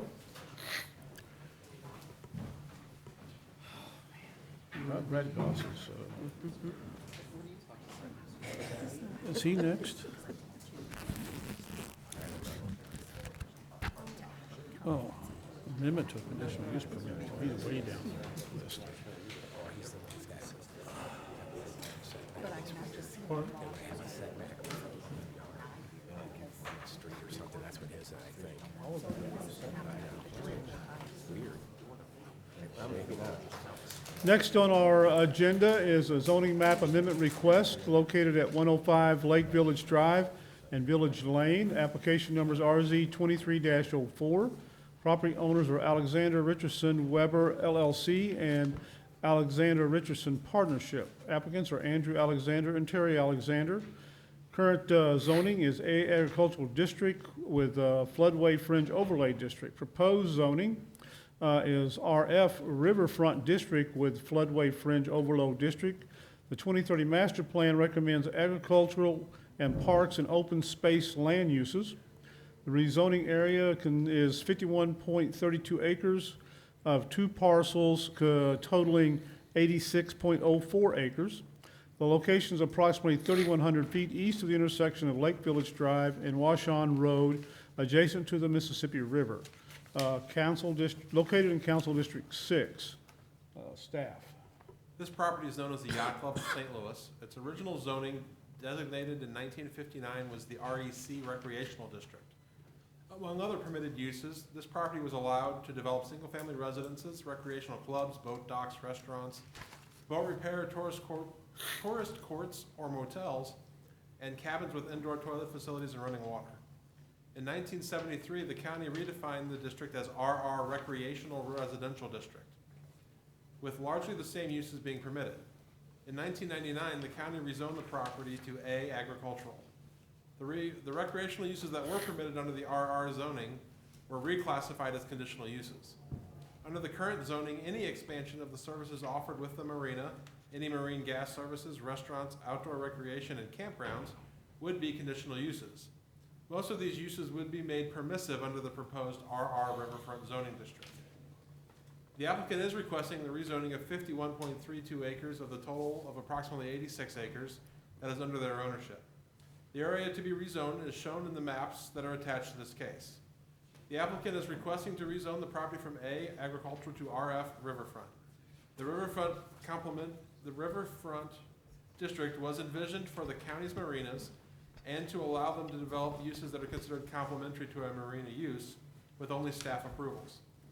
The applicant is desiring to develop a campground on the property that will consist of small cottages or cabins that county council recently approved. This would be a permissive use underneath of this zoning district. Staff has received no letters for this application, and staff does recommend approval. Any questions for staff? Hearing none, I'll ask the applicant to come forward. Oh, well, look who's here. Do you solemnly swear or affirm that you'll tell the truth, the whole truth, and nothing but the truth in these proceedings or the pains and penalties of perjury? I do. Please state your name and address for the record. My name is Ellie Marr, 21 Streamside Court, St. Charles, Missouri, 63303. Go right ahead. Well, as staff has mentioned, this rezoning district is a unique district for marinas and riverfront properties. The applicant is asking to only rezone the portion that they currently use for the marina. The farmed ground will remain agricultural. And they also mentioned that right now they have to come forward for a conditional use permit every time they develop. There are several conditional use permits already on this property. They do intend to try, I'm going to say try. They're going to try like one cottage to start under the campground, which would become a permissive use if this was rezoned. If it is successful, possibly two, but it would be a small development that they are considering. I am their floodplain development consultant, so I would be able to answer any questions in regard to that development. Any questions for the applicant? No, Robert, I have a question. This bundle of CUPs, would those, if we rezone, would any of those go away? They would not disappear because they were legally established, but. But would there be a need for them? There may not be a need for them any longer because a lot of those uses would be permissive uses in the district. Okay. Any questions for the applicant? Any questions about floodplains? She can give you the answer. Why do we have them? Thank you. She was in over my head when she used to do it, so. Yeah. So where am I at here? We'll now open the public hearing for RZ 23-04. Anyone wishing to speak regarding this application? Seeing no one, we will close the public hearing for RZ 23-04. Anybody have any additional comments for the applicant or questions for the applicant? No? Okay, we'll bring this back to the commission for consideration. Any Motion to questions? approve. Mr. Fromm's made a motion to approve application RZ 23-04. Is there a second? Second. Mr. Cornwell made a second. Mr. Shell, how do you vote? Yes. Mr. Clary? Yes. Ms. Barr? Yes. Mr. Baker? Yes. Mr. Cornwell? Yes. Mr. Fromm? Yes. Ms. Kirschner? Yes. And I vote yes. Okay. Moving right along. Okay. The next item is RZ 23-05, which has been continued to the April meeting. Next on our agenda is conditional use permit request located at 3133 Hopewell Road. Application number CUP 22-15. The property owner is Hearst Investments LLC. Applicant is James Hurst for BLCS LLC. The property current zoning is A, agricultural district. Conditional use request A lawn care service, and B, an outdoor storage yard for boats. Parcel size is 3 acres. This is located on the west side of Hopewell Road, approximately 0.7 miles south of Dyer Road, adjacent to the city of O'Fallon, located in Council District 2. Staff. This is a former St. Charles County Highway Department site with a salt dome. Y'all are familiar with it on Hopewell. The property is currently zoned A, agriculture, and the requested uses of a lawn care service and a boat storage yard are both conditional uses in the A agricultural zoning district. The property has been before Planning and Zoning Commission twice before. In June of 2010, the property was granted a nursery and boat storage yard conditional use permit. In July of 2012, they were granted an extension to allow for another 2 years to finish the requirements to open the business. The applicant never did complete the requirements and the CUP did expire. In 2017, a second CUP was granted to the property to operate a boat storage yard.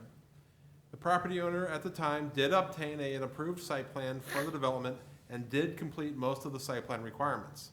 As they did not obtain a final approval on the site plan, the use was not established and the CUP expired in 2019. This applicant is applying for a lawn care service and a boat storage yard. For our lawn care service, the agricultural district CUP states that this use is to be allowed as a conditional use if all lawn care materials and any related equipment or vehicles are required to be stored within an accessory structure. The applicant is showing a lean-to structure to be built alongside the existing salt dome. This would have to be enclosed to be able to store any material or vehicles there. For this particular CUP, the lawn care service, we do have the 5 questions that we have to answer for conditional use permits. Question 1 is, would establishing, maintaining, or operating a conditional use, this particular conditional use, be detrimental to or endanger the public health, safety, or general welfare?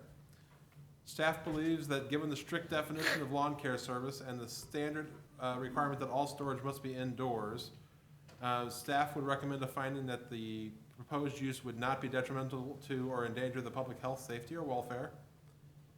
Question 2 is, would the conditional use injure the enjoyment and use of other properties in the immediate vicinity for the purposes already permitted? The operation of this business could potentially lead to noise complaints if the equipment is operated or serviced on-site outside of normal business hours. Staff recommends limiting the hours of the operation to mitigate any negative effects of this business on the surrounding neighborhoods. 3, would the conditional use injure the aesthetic and/or scenic value of the vicinity? The property will not be modified substantially from its current state, given that all storage must be indoors. The new construction on site would likely be similar to an agricultural building, which would fit in with the surrounding structures. This use would not cause injury to the aesthetic or scenic values of the vicinity.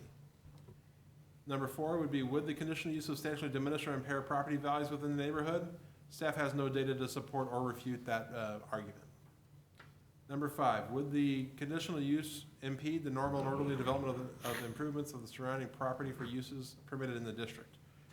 The 2030 master plan calls for low-density residential uses, and the property is already commercial in nature.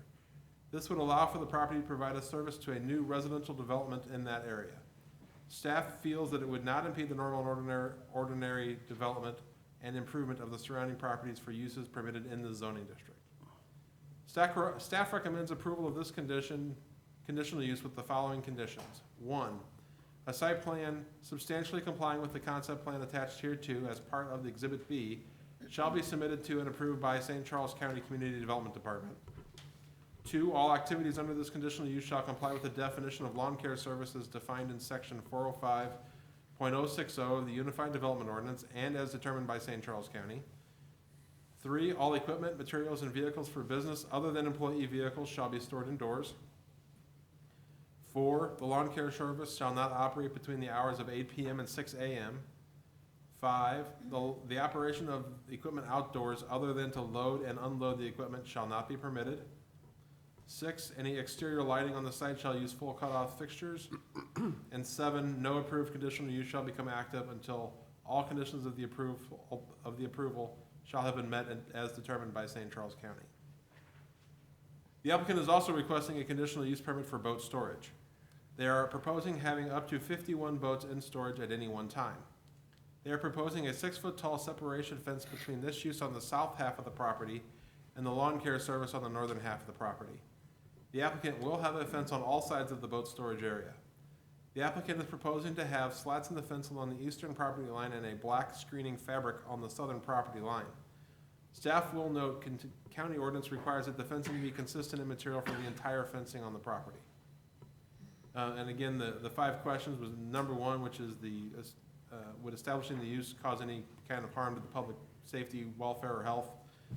County staff feels that finding the operation of this boat yard should not be detrimental to or endanger the public health, safety, or welfare.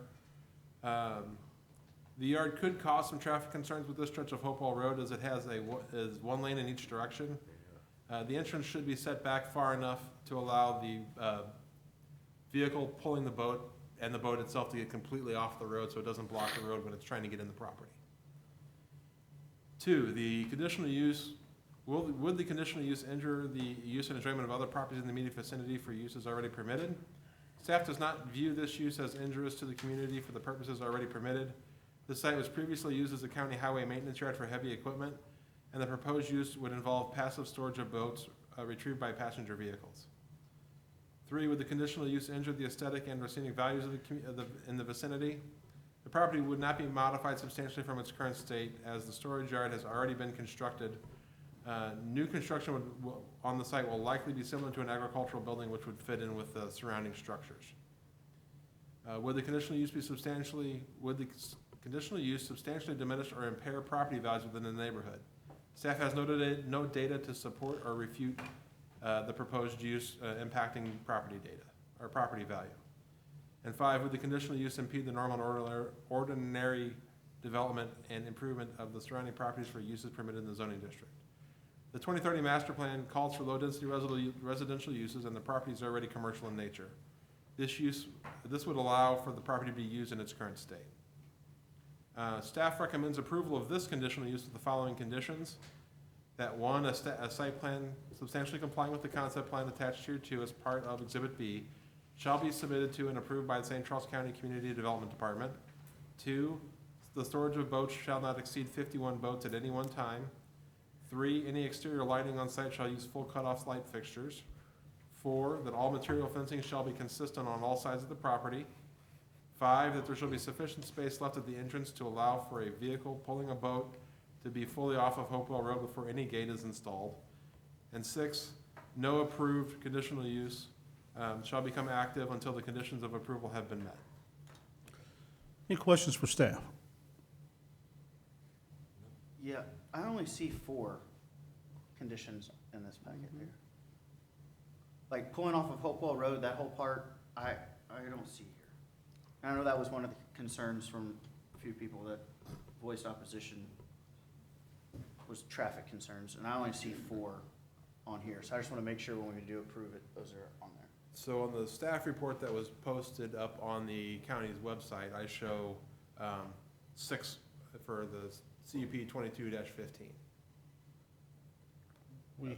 Mine only has 4. So. Yeah. Mine only has 4. Yeah, what we have here just has 4. Okay. The one that I just pulled off on the thing has 7 on 2215A and 4 on 2215B. Apparently there was an error in that staff report. Okay, I just wanted to make sure that those 2 points, the 5 and 6 were 2 points that I saw were in opposition, so I just wanted to make sure that we cover those for sure. So.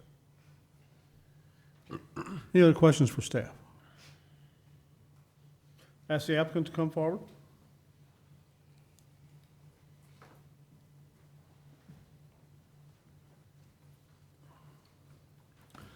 You solemnly swear or affirm that you will tell the truth, the whole truth, and nothing but the truth in these proceedings or the pains and penalties of perjury. Yes, sir. Please state your name and address for the record. James Hurst, 241 Giles Road, Troy, Missouri, 63379. Okay, go ahead, sir. Proposing I'd like to get a conditional use permit for my boat storage and for the lawn care facility there. I understand one of the opposition letters you guys got was about the opening and closing the gate. If you look at the plan that we submitted to you guys and you guys approved, I think we're moving it back 40 foot. I think you guys require 35. We got it back 40 foot to get a full truck and trailer completely off the road into safe to open and close the gate for you guys. The screening, I don't know why it says slats on there. It's all going to be the fabric all the way around it, like currently it is now. The only side it's not on it is on the north side. The homeowner there asked me if I could avoid it, to not put it up there yet, so I haven't put it on that side yet, but if you guys require it, they'll be okay with it. Outside that, do you guys have any questions for me, or? I mean, we plan on operating between 7 and 6. If it gets to be dark outside, we'll be quiet with engines. There won't be any noise complaints, anything else. That's going to be my question. Right now, one of the conditions recommended by staff is you shall not operate between the hours of 8 p.m. and 6 a.m. Yes, sir. Where's your service area? I mean, we're daylight, you know, we're soon going to be daylight to 8 o'clock. Are you still mowing at 8 o'clock? I mean, you're not going to be mowing here. You're going to be someplace else. Yes, sir. When you come back. No, so they're talking about when we come back and unload the equipment at nighttime. The guys will be back offloaded by 6. I don't like working 24 hours a day. I grew up doing that, and I'm just not a fan of it anymore. So I like to have an outside life, a life that I can go home and relax a little bit. So 6 o'clock, everybody's done. So you don't mind the 8 p.m. to 6 a.m., no activity on the property? No, sir, no, absolutely not. 8 p.m., 6 a.m., no. Okay, so I'm good with that. you're not pulling, it's after 6 in the morning when your guys are showing up and loading up the trucks. Yes, sir. Okay. Normal start time 7. When it gets to be 150 degrees outside, they might start at 6:30. But it will not be before 6 a.m. What about the boat owners? Will they be limited on when they can return their boats then? The boat storage, since there's only 51 parking spots in it, and it's gonna be residential, you know, just family vehicles, bring them in and out, I don't propose to have a time limit on them. I like to have them 24-hour access like all other boat storages do. If it's something you guys want me to put time limits on, it's something we can talk about and just consider, but I don't see a purpose for it. There's 51 boats in there, or there's gonna hopefully be 51 boats in there. It's not like it's gonna be a massive ordeal. The traffic concern, I think you guys approved to put, it's over 1,000 homes in those fields coming down Hopewell, I believe. Don't hold me to that. 51 boats isn't gonna cause any difference, that traffic coming down Hopewell Road there, compared to those homes that are going in those fields now.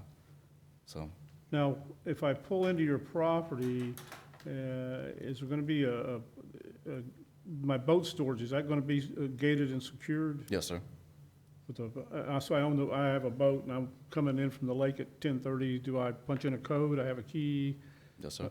There'll be a 24-hour access pad, as long as you guys are okay with 24-hour access. There'll be security cameras that we can, see it. There's proposed dark sky lighting that's pointed downward to reduce the light pollution on the approved plan as well. So it's a lighted area, it's safe, it's secure. There's a fence all the way around the property. So the gate will be moved back at least 40 foot, so it gives us plenty of room to get off the road, out of traffic. Okay. Any other questions for the applicant? Yeah, I would just say is, why limit just to boats, right? I mean, what if somebody calls you and their HOA doesn't have an RV and they can't have an RV, like? So these guys can answer it, but also I'm understanding that it's zoned agriculture. So underneath agriculture, conditional use permits, it's allowed to be boat storage, not RV storage. So I'm kind of limited on that, but with us being that close to Lake St. Louis and all those homes going in, I'm not concerned about getting 51 boats in there. Yeah, there'll be 51 boats. That's what I'm saying. Everybody else has waiting lists and everything else. I mean, it's a golden opportunity for me, and I'm just trying to seize it and take advantage of it. It's safe, secure. It's not going to diminish anybody's property values or anything else. If anything, it's going to help attract more people to this new neighborhood you guys are putting in up there. They have somewhere close to store their boat, somewhere safe, secure, well-lit, everything else, so. Any other questions for the applicant? You're keeping it gravel, it's not gonna be, is it gonna be paved at all? There's a section in the back when the county owned it that's actually asphalt, back there by that big salt dome. I forget the actual measurement on it, but it's actually on the drawing there. Yeah. There's a section of it that is actually asphalted, but not very much. I don't remember the actual number, so I apologize. But I have no intend to asphalt that. That'd be very expensive. Yep. So there's no fence on the north side? Is There's a that- fence there on the north side between me and, I forget the address, but the residential house there. There's a Okay. fence there. There's just no screening there right now because Maybe they I asked me just- not to put I'm it just up. looking at this, your site plan, not seeing a fence. Which site plan are you looking at? I don't know, the one that's. Well, there's several of them. Concept plans, Concept plan. G20. There is a drawing on there. Yeah, Yeah. Is there a fence? I don't see it. yes, sir. It's And then- hard, it's hard to see. It's hard to see, I It see is it. there. There's so Yeah. much stuff on those Oh, drawings, okay, it's I- ridiculous. it's hidden by the, Yeah. and that's a chain link that you're gonna put slats in? No, sir, it's gonna be fabric, that way so it's consistent all the way around the property. Well, the fabric, okay. Yeah, fabric. For some reason, it says slats on there, and I apologize about that. The engineer and I spoke, it's gonna be fabric, that way so it's consistent around the whole property there, 'cause I know it's one of your guys' conditions. And how high is that fence? 6 foot.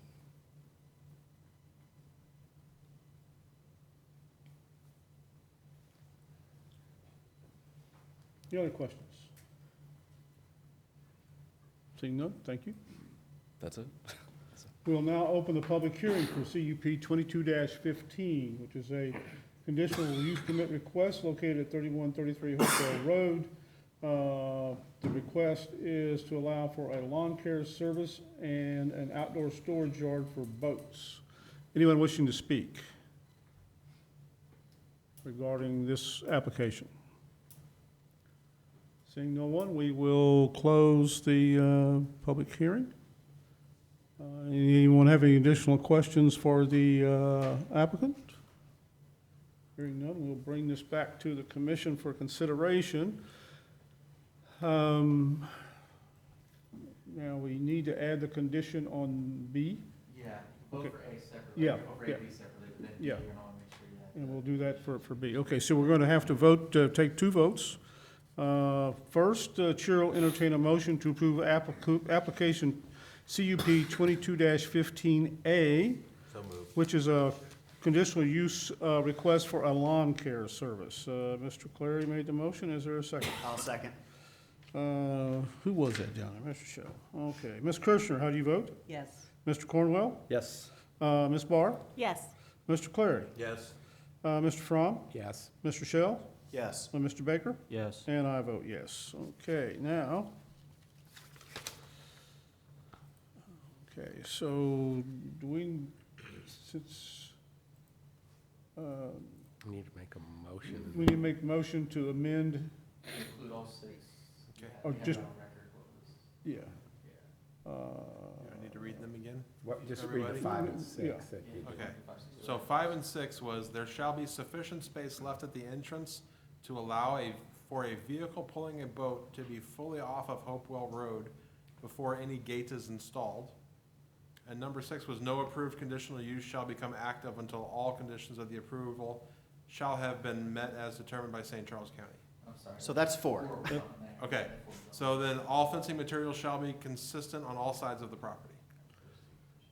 Okay, So I'll make a motion to approve CUP 22-15B with the additions of 4 and 5 from your list. well, that'll cover us. Okay, so there's a motion been made to pass application CUP 22-15B to include the recommendations by staff, the 6 recommendations by staff. Is there a second? Second. Mr. Fromm made the second. Mr. Cornwell, you vote? Yes. Mr. Clary? Yes. Ms. Kirchner? Yes. Ms. Barr? Yes. Mr. Shell? Yes. Mr. Fromm? Yes. Mr. Baker? Yes. And I vote yes. Okay. Keys up. Next on our agenda is a conditional use permit request at Ebert Lane. Application is CUP 22-17. The property owner is Lotry, is that right? Luter Prairie Farms, Luter Prairie Farms LLC. Applicant is DJM Ecological Services Incorporated. The property zoning is A Agricultural District. Conditional use request amending ordinance 5-19A to allow for the expansion of the approved use of a wholesale-only nursery onto an adjoining property. It's located on the west side of the terminus of Ebert Lane, adjacent to the city of Wentzville. This is located in Council District 2. Staff.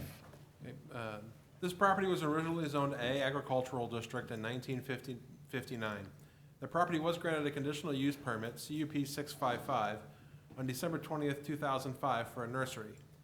On October 30th, 2017, conditional use permit CUP 17-12 was approved through ordinance 17-097. The conditional use permit was to expand the business to the adjacent parcel to the south and to add a large pole barn type structure to house all the nursery's equipment. The property owner never submitted a site plan for this and as such never established this expanded use.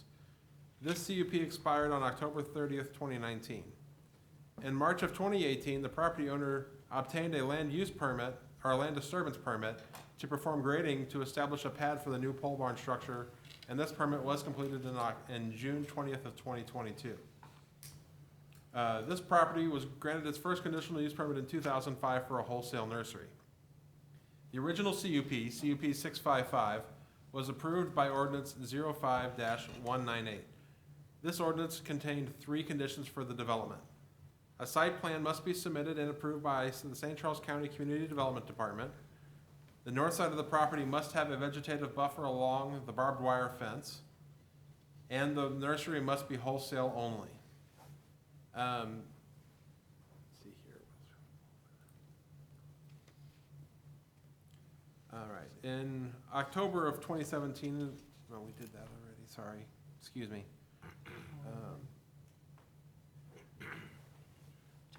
This conditional use permit request is to approve the use of that area for the business and to allow for the construction of a few buildings to allow for the production of more plant material. As this use has been operating at this site for many years, the expansion of this use, as proposed, should be able to be done with a minimal impact on the surrounding neighbors. Staff is proposing the addition of several conditions to limit the impact of the growth of this business.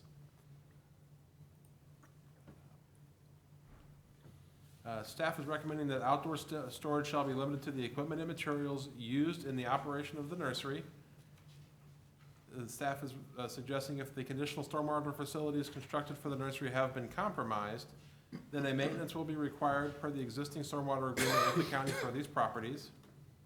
A site plan conforming to the concept plan attached as part of Exhibit B shall be submitted to and approved by St. Charles County Community Development Department. The north side of this property must have a vegetative buffer along the barbed wire fence. The nursery must be wholesale only. A type 3 landscape buffer along the western, eastern, and southern property lines, as well as all the trees illustrated on the approved site plan, must be maintained in a healthy condition with diseased and dead trees replaced. Number 7 is all automobiles, trailers, and equipment shall remain assembled and in functional condition. If they are not, or if they are road-going vehicles, they shall be licensed and road-ready at all times unless stored indoors. All exterior lighting shall use full cutoff fixtures, and no conditional use shall be active until such time as all conditions of approval have been met and all outstanding property maintenance violations have been corrected. And do take into mind, this is an amendment to an existing CUP. This is not a new CUP, so the approval standards are a little bit different here. Basically, as our staff report laid out for you, you guys have to come to a conclusion as to whether this falls in, in line with what the previous approval was for.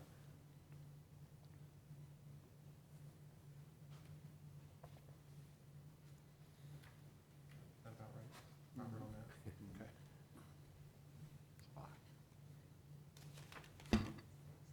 Okay. Okay.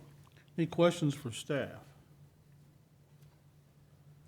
Just to elaborate on what Mark said, it's a conditional use permit amendment. It's not a question of the original conditional use permit. That's not what we're here to discuss tonight, but whether or not the conditions should be amended to allow the expansion onto the southern lot. So they have certain development rights in place for the carrying out a nursery on the northern portion. Okay. Robert, do you know if that Ebert Lane, is that a private street or is It's private, Okay. yeah. Is it, it's quite a bumpy ride back there. It's privately maintained. Any other questions for staff? You don't get too much for $100 a year for maintenance. Is that what it is? Yeah. Okay. Ask the applicant to come forward. You have two of us. How you doing, Mr. Cross? I'm doing well. You solemnly swear or affirm you will tell the truth, you solemnly swear or affirm that you will tell the truth, the whole truth, and nothing but the truth in these proceedings from the pains and penalties of perjury. I do. Please state your names and address for the record. My name is Brad Goss, 120 South Central, Suite 700, St. Louis, Missouri, 63105. John Wingo, 2205 Ebert Lane, Wentzville, Missouri, 63385. Okay, go ahead. Okay, Mr. Chairman, we are here to request an amendment to the existing conditional use permit for DJM Ecological Services, Inc. That exists on Ebert Lane. The property is outlined in yellow and the green star. You can see it on the map.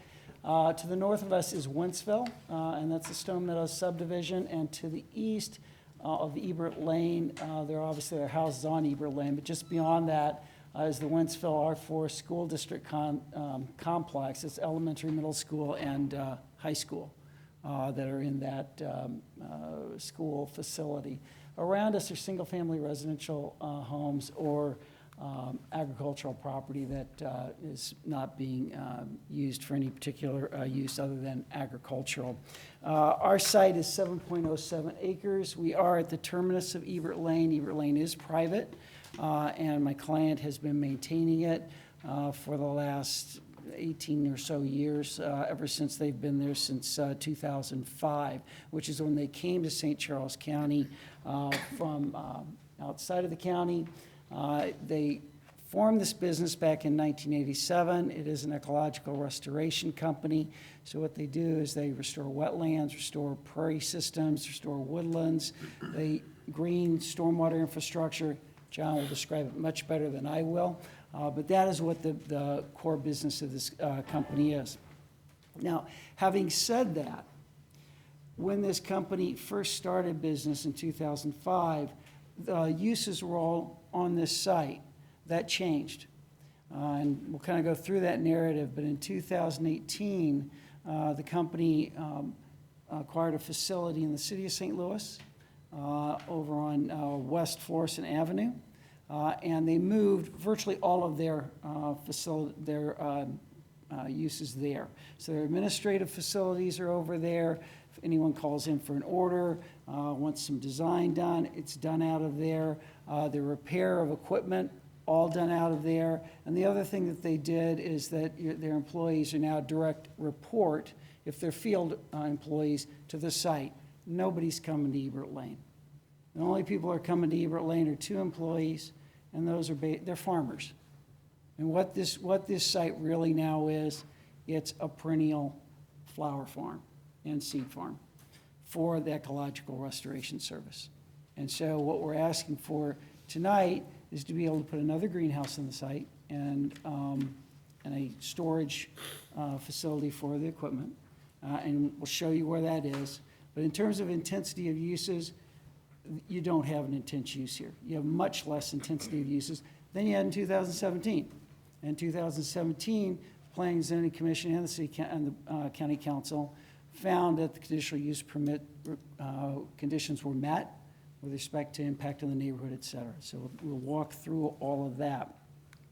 So the site is zoned agricultural, as is everything around us. We do have the CUP 655 that was granted, and then there was another conditional use permit 1712 that was granted, and then what we are seeking tonight is to be able to have some additional structures on the southern part of our nursery. Back in 2005, the original conditional use permit was passed. The conditions were a site plan. The north side of the property had to have a vegetative covering along a barbed wire fence. You heard that again tonight. That's already in place. And there were to be wholesale sales only with the nursery. And of course, those conditions were complied with.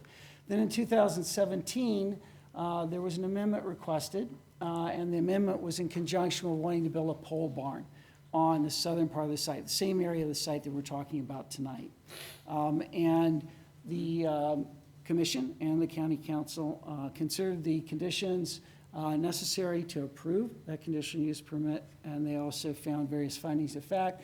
And the findings of fact show at that time that there were no violations or complaints recorded from the nursery. The operation of the nursery was not injurious to the use and enjoyment of other properties. In terms of property values, nearby homes had increased in their sales price since 2005, and the use does not then diminish property values around it. And the expansion was found not to be something that's going to be injurious or affect the aesthetic or scenic values around the property. Now, as I said, that concept plan and pole barn eventually was not built. A site plan was submitted to the county, and it was going through the process of comments, and that was around 2018, and at that time, county was somewhat short-staffed, and as the comments were going back and forth, the decision was made, well, you can we'll go forward with your land disturbance permit application, and we will not worry about the rest of the comments on your site plan. We'll get those when you do the construction plans. As I said, when they went out to bid the pole barn, what they found was it was about 4 times more expensive than what they thought it would be, so they didn't go ahead with the pole barn. And so the site plan, ultimately, they didn't finish those last comments because it was, quite frankly, irrelevant, but there was one submitted. So with respect to the land disturbance permit, they did complete the land disturbance permit requirements in 2022. Paul Mueller, who's the erosion control inspector, in that email, you can see he is confirming that they've met the conditions of their land disturbance permit. And in particular, what they did was they put a prairie area in that 4/10 of an acre area that it's outlined in yellow. That's the area on the right that the staff is requesting that we plant a bunch of trees in and put a type 2 buffer. Since that is already a restored prairie area, we would request that we not have to do that. The neighbor, Vernon Jordan, Johnson, who owns the property there that we're next to, has submitted a letter saying, I don't need a vegetative buffer. So the neighbor isn't looking for a vegetative buffer. It will disturb work that we've already performed, so we would request that we not have to do that because we don't think it's useful. We do have a restored prairie. And the other thing that I think is notable about what Mr. Mueller said is, look, all the planning that you're doing on this site, it could be considered ag. And that, in fact, is what really the site's used for now, essentially as a farm. So, as I said, that we did have letters from John Jackson and Vern Jackson, both of them submitted saying that they don't need additional screening. Mr. John Jackson's property is to the south. There are substantial trees on that property. And then Vern Jackson, who's to the east, where we put the prairie, and he is also saying, I don't need to have a vegetative buffer. There's adequate natural vegetation in that area. As far as the requirements for the conditional use permit are concerned, there are 4 requirements that we have gone through, and the council and the commission went through back in 2017. We are a nursery that requires a conditional use permit.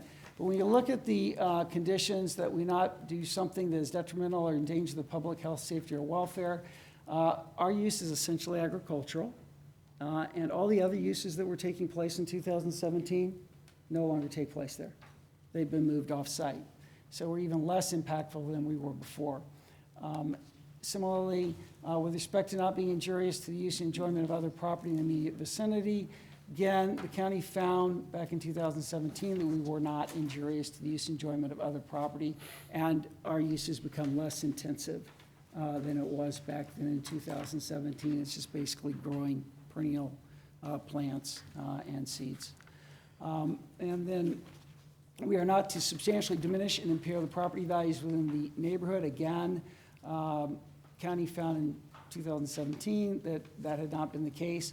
Homes on adjoining properties are selling today for $250,000, and our use has been there right next to them the entire time. So we would maintain that our use is not diminishing property values. And in fact, the additional greenhouse that we're wanting to build is south of our existing greenhouse on the site.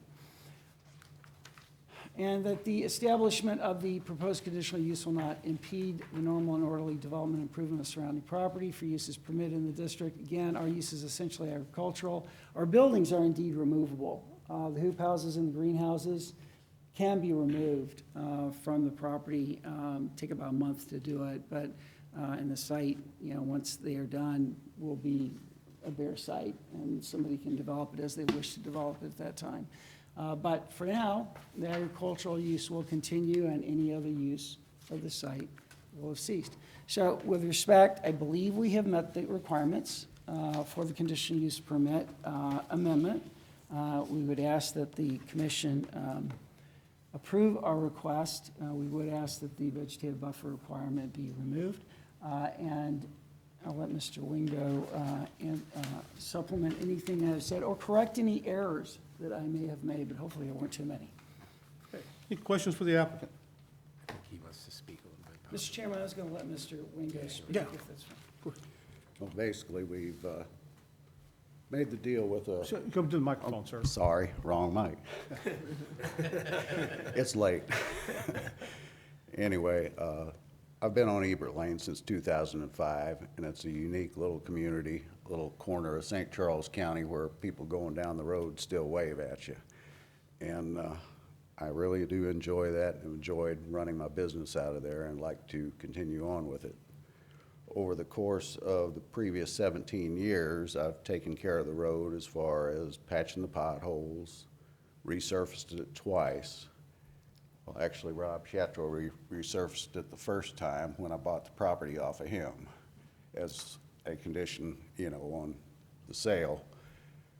Second time I resurfaced the road was in 2015, but like I say, it's slim pickings when your subdivision fee is $100 a month per resident. So, most of that burden fell on me and my company. I had my estimating department look at labor, equipment that we put into the site over the 17 years, and it's a little north of $250,000. Our greenhouses are high-tech because we're growing things that are unusual, things that people ask for, Army Corps of Engineers, U.S. Fish and Wildlife, people that want the native genetics from Missouri, from a certain ecotype. So it's a lot more technical, and we have probably in greenhouses and the computerization of the irrigation and climate control, we have about $300,000 in capital invested in that property. So we're very, very interested in preserving that. To the point, I can't take all the credit for the direct reporting thing. COVID had a lot to do with that, but our comptroller in the company, after having people direct report to the site, we realized it was way cheaper to pay guys to mileage to a job site than it was for them to ride in their truck and stop at the gas station, and it just worked out well. Our business model is, we prefer large jobs. We did Indian Camp Creek Park, Bromosec Park, where you see the prairies in St. Charles County, those are ours. Prairies and Forest Park are ours, but then we also cover the northeast quadrant in the United States for U.S. Forest Service, and none of those guys are reporting out there to Ebert. They're getting their directions, basically from an app we call Jobber, where they'll get their assignment on their cell phone. They know where it's at. They've got a pin to go directly, to whatever city they're going to, and then the Forest Service directs them from there. As far as our work in the ag world, I'm on the USDA's technical committee for the Conservation Reserve Program and advise on more sustainable farming techniques and putting buffer strips to keep fertilizer and nutrients out of our water system. We're working on, for U.S. Fish and Wildlife, the Big Muddy Wildlife Refuge on the Missouri River right now, as well as working in Iowa on the Hamburg levee up there where it broke. But we have very minimal, like I said, with this new technologies, you know, we're able to be more efficient, have less of an impact. I live on, excuse me, I live on Ebert Lane, so I don't want every employee in the world knowing where I live, being chairman and the founder of the company. But we all get along pretty good, so, you know, my son is moving next door to me, and you'll hear in the comments that we've had some serious impacts. Well, he's building a house next door to mine, and it took 100 tandem loads of soil, you know, to get everything graded out. So that came down the road, and you know, it's funny, the next day I get this nasty email, I'm gonna have to go to court. I won't rattle on about this, we'll just let everybody else speak. Any questions for, Attorney's advising you other, what is hoop houses and shape houses? It's not a shape house, it's a shade house, it's a Oh, shade That was a cloth. typo. It says shape on our deal. Yeah, no, a It shade. said that, it said that on the concept plan, and my assistant dutifully took it down, and when I read it, I went, I don't think that's shade. Yeah. We didn't create the concept plan, so. It's a shade house. What are It's they? a Shade shade house, house, yeah. so it's for shade perennials. Okay. where's the landscaping buffer that's in the recommendation? I'm just not clear It would be Number on, it'd be two. on both your east, west, and south sides is what they're recommending. We already have it on the north, next to Stone Meadows. Yeah, it says that. What- It Yeah, says- what we're suggesting is that our neighbors to the east and south have said, look, we don't want it, we don't need it. I would tell you that to the west, we have substantial trees, and it's also agricultural to the west. That's how it's used. So you're- There's nothing there, so I honestly don't, given that we're essentially a farm, I don't think that the buffer it really should be required. It's just, So you're okay with the buffer along the north property? yeah, because it's already, that's Stone Meadows, it's already there. Because We it don't have a looks like problem with that. they've got trees there now. Right, we don't have any problem with that. But Okay. the other, we just don't think makes a lot of sense. And I don't- Particularly I'm because not we're just- seeing that- I guess I am seeing that as a condition. Yeah. What, be number 2? 2 is the north side. Yeah, we don't have a problem with that. No, 2 is the storm. Number 4 is the north side. Mm-hmm. Number 6 is where you plant the prairie, that's the Right, type. yeah, we already have a prairie restoration completed on the east side.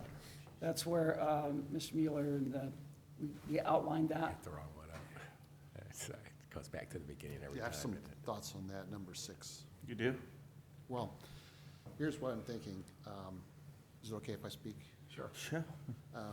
So it says a type 3 landscape buffer, but reviewing the code, I think that's more than what's required in that. That would include a fence as well as the landscape. But also, as alluded to here, I think it's a little more complicated because it's based on proposed or existing uses, not zoning. So if the use next door is agricultural, you don't have to put in a buffer. But if the use next door is single-family residence, you can put in a type 1 or type 2 landscape buffer. I guess what I'm trying to say is I think I need a little more effort to figure out what's next door. Whether is that use agricultural, is that use single-family residential?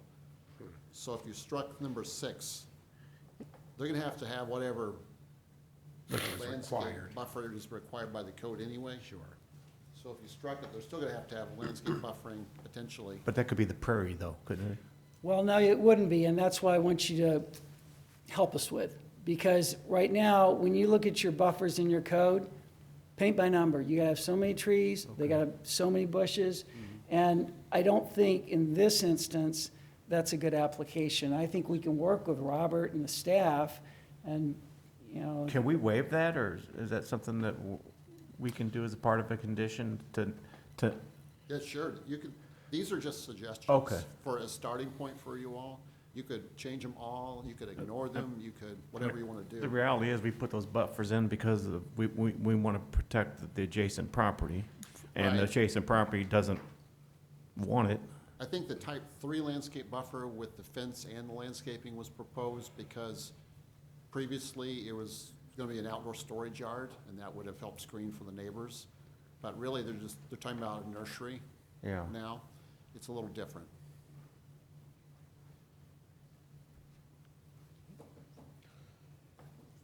Any other questions of the applicant? But just for my clarification, the zoning of the existing properties is what will ultimately determine it one way or the other, correct? It's actually the use. It's the If the use. adjoining use is agricultural, there's no buffer required. If the adjoining use is single-family residential, then the type 1 or type 2 Okay. landscape buffer would be required. And as Mr.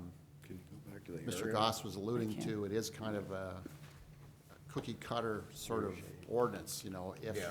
if it is next door to single-family residential. But here, there's a little bit of gray area, because my interpretation has often been that you only have to extend the landscape buffer for the length of the use, for instance, from the neighbor. So you don't necessarily have to carry it all the way down the property line as long as it buffers from that use, or that screens from the next door neighbor. The flag skinny piece right there isn't part of the use, you're saying, so that wouldn't be required, because that could be where the residential's at, by your interpretation? Right, I would not require landscape buffer along that long skinny part, because it's driveway. Gotcha. That's an example right there. Okay. Right, and I put on the screen so you can see where the John Jackson and Vern Jackson's property is. And you can see Mr. Jackson, Vern Jackson's house is up on Ebert Lane. But that's, the back of his property is where we put the prairie restoration area. And so, Where that V is on V Jackson, is that trees? yes, those are all trees. So he's already buffered with all of that. And which was kind of his point, that I've got more than enough natural buffer. And the same with John Jackson. You can see he's over on the eastern part of his property is where he's located. And again, his letter says, I've got more than enough natural trees and buffer. I don't need him to plant an additional buffer. And then to the west of us, that's vacant ag, so there wouldn't be a buffer anyway. So that's what we'd request relief from.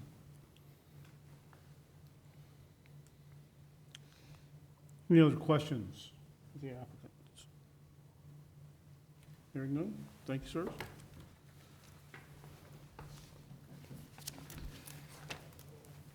Now we'll open the public hearing for CUP 22-17, which is a conditional use permit amendment request on Ebert Lane. Anyone wishing to speak?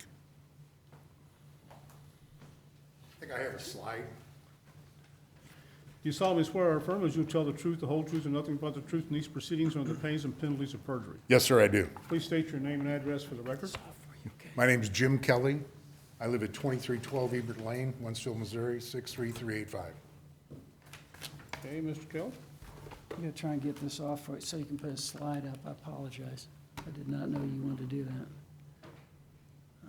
How do I do that? I think if I press escape, that'll get me out of there. I thought the people behind the We got scenes his would. off first. No, I didn't do that. Is this your slide, this PDF? I think it is. Is that it? Yep, that's it. Okay, there you go. Thank you, sir. As I'm here to oppose this expansion of a wholesale nursery. And as you'll see up here, Mr. Robert Meyer visited the DJM site at Ebert Lane, and he opened up a case of a zoning violation because when he was out there, his staff did not find information to support a nursery is being operated out there. So he opened up that zoning violation 22004887. And that was based on the violations of no site plan was submitted for CUP 655. And plus, the business is not operating as a wholesale-only nursery. So I'm wondering, has a site plan been submitted for CUP 655? It's a condition of a recommendation, it's a condition of what they're.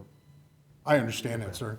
I've been trying for over a year to find out from Mr. Myers and his team, has a site plan been submitted for that conditional use permit 655? And from what I'm finding out, it never has been. They have submitted a site plan, but you really can't go forward with the site plan until the conditional use permit is approved. You know, they're pretty much on hold with the site plan until there's some resolution with the conditional use permit. Also, I did visit the site based on a neighbor complaint in 2022, and at that time, we determined that there was no site plan for the expansion area. And second, at that. No, sir, there was, I'm sorry. Robert, sorry. save yours for later. We'll get yours Okay, later. I'm sorry. Go ahead, sir. Well, I'm just saying that, from what I found out, there was no site plan submitted for CUP We'll 655. find that out. We'll ask that Okay. question. I'm just wondering, has planning and zoning been out there to verify that the wholesale nursery is actually being ran out there? We'll find out, sir. Okay. And then, you know, it says that the zoning violation is currently an active code case. What does that mean? That means that code enforcement has made a visit to a location and found a violation. I will tell you that. Okay. No. And also, Mr. Myers was trying to find out that they didn't have a merchant license to sell plants. I mean, have they come up and found a merchant's license? You know, if the nursery has a merchant's license, what's the name of the nursery? What's the name of the wholesale nursery? Nobody's ever been able to tell me that either. Then, how else am I doing this? You'll have to bear with me while I figure out this lovely technical. Oh, and then at the end of this CUP 2217, this last page, it shows the Ebert Lane history. It says the permit was initially denied by planning and zoning due to a lack of an ecological restoration company not understanding it's easy for you to say, ecological company does. And he says, upon appeal to the county council and the support of the Ebert Lane residents, it was approved. That's not, I find that incorrect. If you look at the original CUP 655 analysis, the site analysis was denied. And was denied for, the two big ones, was that staff found the existing roadway was not designed for the vehicles and equipment that would accompany a nursery. And they also found that the roadway for primary access was not originally designed for traffic generation associated with the proposed nursery.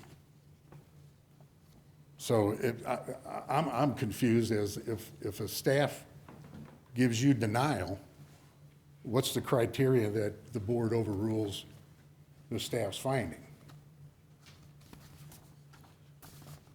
And then the other part,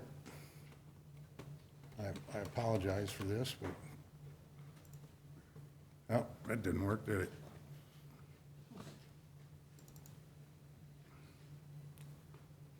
I wish there was an easier way.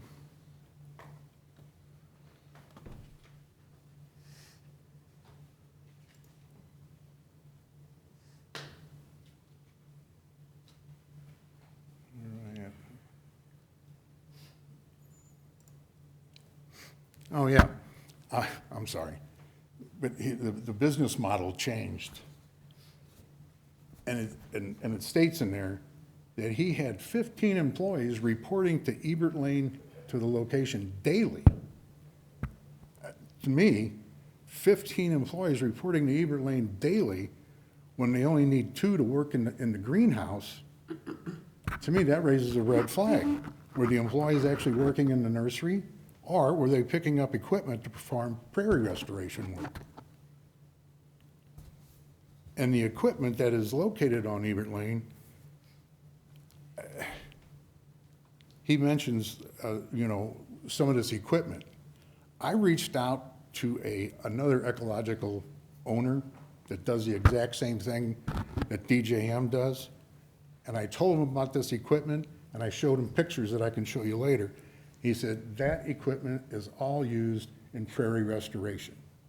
So how is that equipment being used at the wholesale nursery? Just my question. And the CUP was originally submitted as a prairie restoration and maintenance business. And then that Jan Whipple says prairie restoration is not listed as a permitted or conditional use.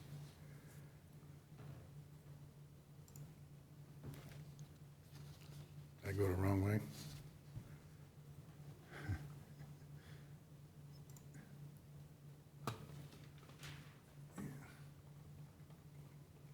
You know, and this is the equipment that he stores at the Ebert Lane site. And the gentleman that I spoke to, he said, that equipment is not for a nursery. That equipment is used for prairie restoration. So how can a wholesale nursery have equipment that does prairie restoration? And then my last one, and I'll get out of your hair, is, don't close it again, is I wish the panel would take into consideration the Ebert Lane Road dimensions. Just from a safety aspect, I wish you would consider the width of the Ebert Lane Road. If you're going to allow DJM to run their prairie restoration vehicles up and down that road, I find that that's going to create a problem. If a ambulance or fire truck or a police vehicle needs to get down there, that road is not that wide. It's 10 feet at the narrowest and 18 feet at the widest. And you saw that equipment that goes down the road. It's not equipment that's used in a wholesale nursery. So that's my 2 cents. So that's why I don't want them to expand it. And then if they expand it, does that mean more people are gonna travel down Ebert Lane Road, you know, after they expand the nursery? Is it gonna have more people working at the nursery?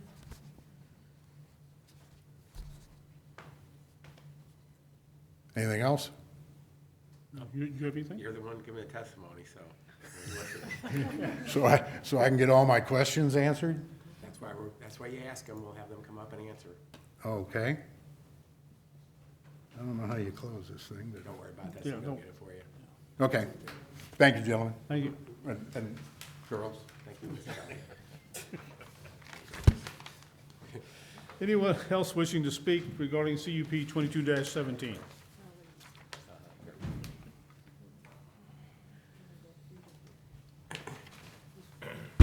You solemnly swear or affirm that you will tell the truth, the whole truth, and nothing but the truth in these proceedings or the pains and penalties of perjury. Yes. Please state your name and address for the record. Jonathan Wingo, 1402 Tisbury Circle, O'Fallon, Missouri, 63366. Go ahead, John. As my father mentioned, I am building a home at 2141 Ebert, slated to close next month. Construction started in September of last fall and will end in April. And I've had a lot of heavy equipment come up and down the road, and I know there's been a lot of complaints about that and a lot of dump trucks and contractors. So I just wanted to give testimony stating that a lot of that was on my behalf as a homeowner and not anything to do with the company operating out of this location. As far as the nursery business, I think we all know where plants come from, right? They come from seed. So in order to produce plants, we have to produce seed. A lot of that equipment is used to produce seed, obviously off-site, but there's a lot of questions answered on that type of equipment, as that's what it's used for. So I think that's it. Any questions? Thank you, sir. Anyone else wishing to speak regarding 22-17?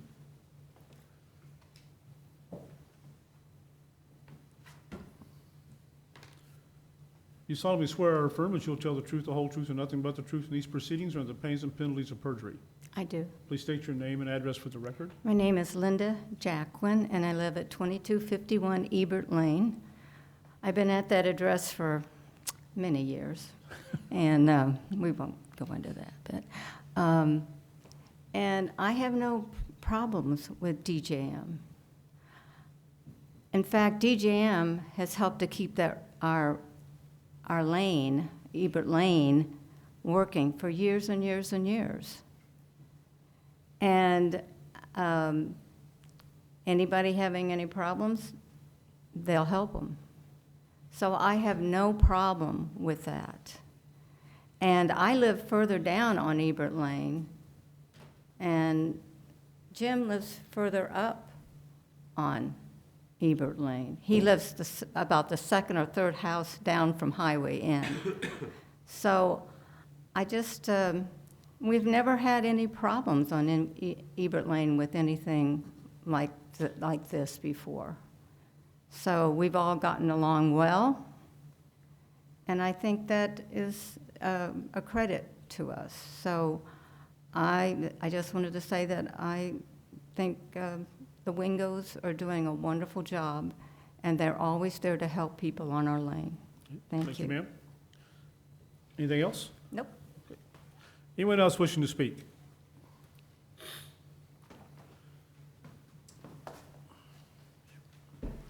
You solemnly swear or affirm to tell the truth, the whole truth, and nothing but the truth in these proceedings or the pains and penalties of perjury? Yes, I do. Please state your name and address for the record. Robert Hunt, 2180 Ebert Lane, Wentzville, Missouri, 63385. Go ahead, sir. So I wanted to just voice my support for the conditional use permit. I've lived on Ebert Lane since 2010. I'm about 2 or 3 houses up from where the nursery is currently located.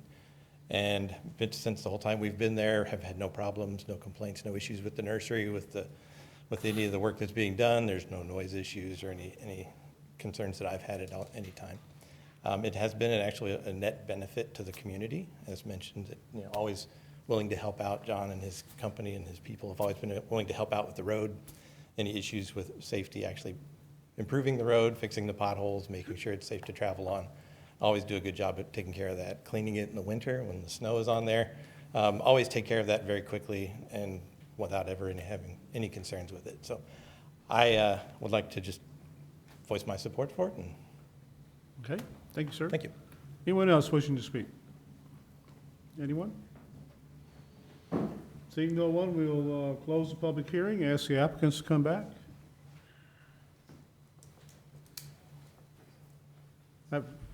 Before you get into your notes, Ebert Lane, it's a private road, but is it an easement over several pieces of property? I haven't searched the title, but there's all of the lot owners have a right to use the road. So it's either an easement by prescription and use, or there is a formal easement, and I can't tell you. I haven't searched title. Okay. But I do know the way it's been maintained is consistent with what you've heard here tonight in terms of my client maintaining the road and snow plowing the road and that sort of thing. Okay. Go So ahead with that's been the your manner notes. of maintaining it. So there's obviously a lot of confusion on the part of Mr. Kelly with respect to what was approved and what wasn't approved, and I understand that. This can be pretty technical stuff, and so I kind of get that. Obviously, the original COP 655 had a concept plan, a site plan for it. Had to have. They've been in business since 2005. There was an ordinance expressly adopting CUP 655 by the county council, and that's in the county records. So clearly, CUP 655 was validly granted. In 2017, when they came back to amend the CUP, that was all looked at again. Had there been a problem with the original ordinance adoption, it would have come up then. And it didn't, because there isn't one. What happened in 2017 was they wanted to put up a pole barn. And, I think I went through this in my presentation. And County said, well, if you want to do that, you have to amend your CUP. So they went through that process. They got that amendment approved. County passed an ordinance approving it. They required a site plan with respect to that pole barn.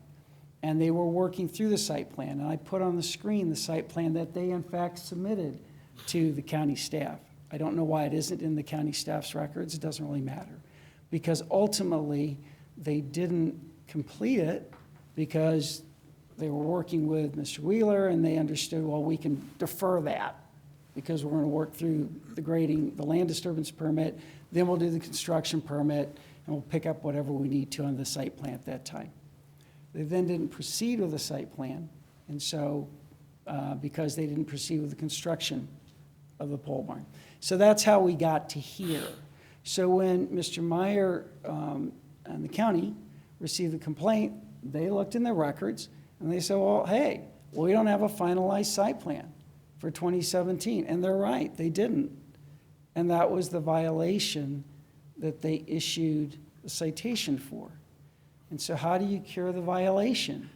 We come here and we ask to amend our CUP so we can get in compliance. That's why we're here tonight, so that we can go ahead, get in compliance, put up our greenhouse, and do what we're supposed to do. I mean, ultimately, that is a misunderstanding on the part of my client. He thought, well, I got a CUP issued, so I can go ahead and do my stuff here on the south. He was wrong, because the site plan should have been formally completed. I think we can all understand why it wasn't. And now we're here tonight to correct it and get a site plan approved that really reflects what he wants to do. He don't want to build a pole barn. He wants to put up this greenhouse, put up a couple of hoop houses, pretty sophisticated stuff like he was talking about. And that's why we're going through this process. So, again, I think there's some misunderstanding, again, on the part of Mr. Kelly. What I said was the business model changed. Right, there were more employees going up and down that lane before 2018. We changed that. Went to direct report, as Mr. Wingo described. They get it on their cell phone, boom, they go out there. They don't go to Ebert Lane. The only employees who got going to Ebert Lane are the 2 employees who are managing the greenhouses and the seeding operations. So that's what's happening now, which is why I talked about it's just a lot less intensive of a use than it used to be in 2017. And in 2017, the county found that it was okay to amend the permit to build a pole barn. So I think that answers the questions that were asked. This characterization as a wholesale nursery, Well, he doesn't sell anything. What he does is, I'll answer that, because what he does with the plants, those perennial plants go to DJM, to its sites. And so they're used in the restoration projects.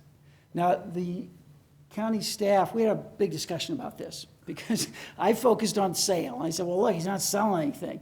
And they said, well, there's another part of that definition which says if you're incorporating it into something that's being sold, then we consider that a sale that's part of a nursery. Okay? So they consider this a nursery. I was not going to argue with them. I said, fine. If they read that definition that way, and we can come into compliance by amending this plan, we're fine doing that. Rather than have an argument about, okay, is incorporating these plants into our projects that are sold, is that the sale of the plants, or is that the sale of the services in the plants? How many angels can get on the head of a pin? I just don't think it matters, which is why I didn't argue with the staff about it. After, they gave me their explanation, I said, okay, that's pretty reasonable. So, to me, it'd be more, you get a bid from MoDOT to go someplace, or Department of Natural Resources to do the restoration. These plants are going to be more, he would be really subject to tax for his inventory, more so than selling. Right, personally, that's what I think, but again, all this operation takes place over in West Florissant Avenue. They're taking the calls from MoDOT, they're doing the design to MoDOT, and then you know, they know how many plants and what plants they need and what seed they need, then that's generated out of the Ebert Lane facility. And I tend to agree with you, Mr. Chairman, but again, I just didn't think it mattered. I mean, the point is, we simply want to get in compliance as the staff believes we need to be in compliance, and we're Well, as a comfortable with that. Wholesale nursery, though, if that's how we're gonna characterize it, would they need a merchant's license? Only if we are actually selling to someone. Yeah, that I don't know, because not everything needs a merchant's license in St. Charles County, so I don't know the answer to that. There's only a certain specific categories of things that need merchant's licenses, and I don't know what the definition is, but. I actually just went through that myself. My business purchased a vehicle, went to get a waiver for personal property taxes, and they said, well, you're a business, you need a merchant's license. I said, I don't know what you're talking about. So it gave me the definition. Yeah, it's a very slim subset. I mean, my business is a home office where I'm a real estate agent. I'm not selling anything out of my house, right? So I don't need a merchant's license. But they have a whole page that says. Yeah, what you do. there's just a very specific list of types of businesses that need merchant's licenses. You'd have to have inventory that you were selling, like if you're making jewelry or something and selling it out of your house, you know? Which is really not what's happening, because the company is taking this inventory, incorporating it into its projects out in the field. So I respectfully don't think we need one. If somebody at the county contacts us and says, we think you do, we'll have the conversation, and we'll figure it out. I don't think it's relevant for the conditional use permit amendment that we're talking about tonight. What about the gentleman's concern about other equipment being stored there and then employees picking up that equipment and taking it? I know you talked about two employees at the greenhouse, but what about employees coming to pick up equipment? Will that occur? That will occur because like I say, we don't fit neatly into any one bucket. A lot of ours is seeding, which Jim showed a real nice picture of an air seeder, you know, which is used to install a prairie planting when you're doing a restoration. I feel like this is deja vu because, you know, originally in 2005, we never fit neatly into any one bucket, you know, and had to go through this whole explanation with county council, and then when we pointed out, yeah, Indian Camp Creek Park, Bromosec Park, Forest Park, where you have these larger prairie plantings and things, that's what we do. We have seed and we have plants, but it's much more economical. Like Indian Camp Creek Park has 110 acres of seeding work, but how much mowing does that save? How much biological diversity does that preserve? How much carbon does that sequester? How many pollinators does that support? There's a lot more benefits to something like that than there is something spiky, something frilly, something round and a rock sitting in your front yard, you know? And it took getting that mindset that an ecological restoration company, yeah, we look a little different than your traditional nursery that's selling shrubs and trees to homeowners, you know? So the point is that he will have that cedar brought onto the site because he has to, because he's developing seed. When the seed has been planted, it goes. Where their equipment is stored is over on West Florissant. Okay, so That's not something that they're storing lots of equipment on this site. They got 3 tractors, and they have 2 other pieces of equipment they're associated with the farming operations, what you told me. Combines for collecting seed. Combines for collecting seed. And so that's the operation. So roughly, how many employees a day will arrive on the site? I mean, we know the 2 that are gonna work there, but can you give us an idea? That's kind of a vague number, but on average, you might see 3 or 4 foremen come in, pick up plants, pick up a piece of equipment, Okay. and go. You know, the rest of them are pretty much just direct reporting. And, you know, like I say, it depends on where you get the jobs at, too. You know, we have location in Sure. St. Louis, and we have a location in Kansas City, so. I just wasn't sure if you were gonna say, no, all that's done out of the West Florissant site. No, so they have to No. come pick the plants up. Okay. West Florissant is primarily administrative services, warehousing of the seed, repair of equipment, and any of our heavy civil equipment is out of there. Okay, any additional questions? I just want to make sure that, Robert, what Brad was talking about in terms of characteristics of sales, this is covered now under the CUP, correct? Is that your understanding too? The definition or the way the sales are looked at? Is new CUP cover it like that? The way I view this use, as best I can tell, and honestly, I've researched it quite a bit, trying to piece out the landscape contractor yard use versus the nursery, et cetera. Best I can tell, I would characterize this as a nursery and pretty much a low-impact nursery now. I do think that at one time that there was more of the landscape contractor yard, this property being used for storage for the landscape contractor yard, but my impression is that's no longer the case. Okay. Okay, thank you. Any other questions? Okay. Anyone else? Okay, thank you. Thank you. Okay. Chair will bring CUP 22-17 back to the commission for consideration. So I'm just gonna make a comment on this. I think this actually is exactly the right thing that is supposed to be done on this. I've read through a lot of this over the years, and I understand that you guys had an awfully hard time explaining it to both this commission and to the county council. So this is gonna fix it. And for Mr. Kelly, I'm gonna let you know that this is gonna fix it too. So just let you know. So that's my comment. Yeah. Any other comments? We need to make a decision about the buffer. I'd like to make a motion that we approve with the removal of recommendation 6, the landscape buffer along the eastern portion. Okay.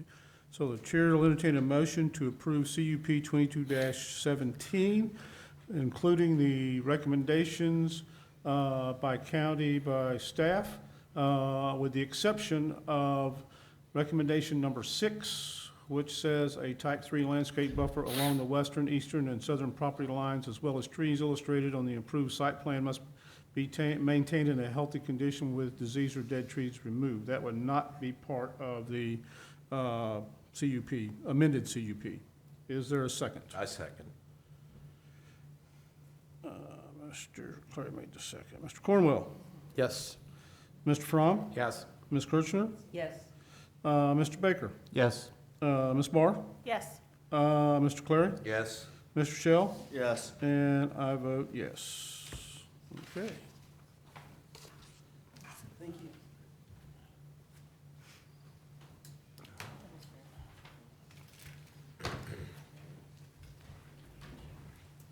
There's so many things on this agenda. Yeah, now I gotta find, okay, we're at, 2302. yeah, 2302, okay. So, next on our agenda is conditional use permit request, 501, located at 501 Hickory Dale. Application number CUP 23-02, property owner is IPX Thompson, 422-296 LLC, Michael Thompson. Applicant is MJ Properties LLC, Michael Thompson. Property zoning is R1E, single-family residential district. Conditional use request is to allow a minimum lot size of 6,000 square feet and a 6-foot side yard setback. The location is on the northwest corner of Labonte Drive and Hickory Dale Drive, located in Council District 7. Staff. Yeah, so the county has previously received 3 applications for this requested action before. All of these 3 applications have been approved, and they've been a part of a larger development. Those developments are the Belmont Landing, which was annexed into the city of O'Fallon, Sedona, and most recently the Reserve at Lakeview Farms. The subject property has been zoned R1E, single-family residential, since the exception of zoning in the county. The subject site has served as a vacant lot adjacent to 505 Hickory Dale Drive, where the previous owners lived. The applicant is proposing to split the subject site into 2 lots and intends to put a single-family residence on each newly created parcel. The subject site fronts both on Hickory Dale and Labonte Drive. Labonte Drive is a gravel road that runs along the east, of the subject property and is around 10 feet wide and turns into Teardrop Drive about 200 feet north of the subject property. This lot is served by Missouri American Water Company and Duckett Creek Sewer District. In terms of the applicant's request, the proposed conditional use reduces the lot size to 6,000 square feet. In this case, the applicant is proposing 2 lots to be approximately 12,600 square feet. Should this conditional use be granted to the applicant, a re-subdivision plat will be needed and submitted to staff, reviewed and presented to the Planning and Zoning Commission. Staff believes that the Planning and Zoning Commission should recommend approval of this application as it complies with the 5 criteria in section 405-510B of the county code and aligns with the 2030 master plan, with the sole condition being a re-subdivision plat approved by the Planning and Zoning Commission and a final plat that substantially conforms with the concept plan attached in Exhibit B.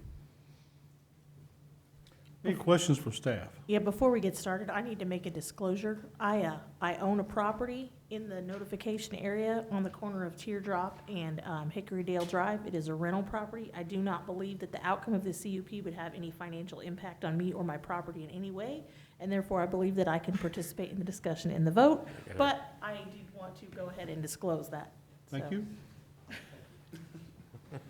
Any questions for staff?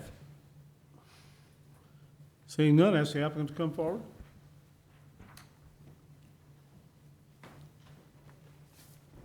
That was for Brian. Sorry that you have to wade through all this. It's been good, it's been a good time. I've actually enjoyed myself. You solemnly swear or affirm that you will tell the truth, the whole truth, nothing but the truth in these proceedings from the pains and penalties of perjury. Yes, sir. Please state your name and address for the record. Matthew John Icorn, and I reside at 122 Fox Haven Drive in O'Fallon, Missouri, 63368. Okay, go ahead, sir. As stated, sorry, I have a plan here. We've got, that's, hold that up. No. I think we have it on I think we ours. have it. Just Yeah. show it to us. Show it to us. We have it right here. Yeah, we have Bring it. up. Yeah, we- He's got it set up, so. You can go put it up there again. Yeah. Go ahead. Sorry, I'm new at this. That's okay. I'm a first timer. So yes, we are proposing to split the lot in half. It would divide the lot. Sorry, I'm a loud talker, so I'm not used to a microphone. It would divide the lot. It's a 0.58 acre lot. So we would be dividing these down to 0.29 acres apiece. They would be equally split. As you can see, we are meeting all of the conditions. They're set 30 feet back. We're gonna move it 17 foot from the first house. Here will be moved 17 foot over from the property line. We are planning on building roughly 2 1,100 to 1,200 square foot homes. Recently widowed mother-in-law will be living in one of these homes. I'm sure you can understand the level of maintenance I will be providing on these. At the age of 45, these are retirement income. I'm native to St. Louis, don't plan on moving anywhere, and I have 20 years before I even hope to retire. So I mean, these will be a long-term investment for me. This has been done in the neighborhood. Several of these lots have been split up to accommodate multiple homes from previously larger lots. You know, we are targeting, as you know, with my mother-in-law, we're also targeting, you know, an age group of 55 to 65. The last rental house, which is off of Mexico and Mid-Rivers Mall Drive, I had over 150 applicants in 2 hours. So what I mean by that is I can literally select my residents or my tenants as I wish, especially with the current market. So just to give you an idea, that's what we're aiming for.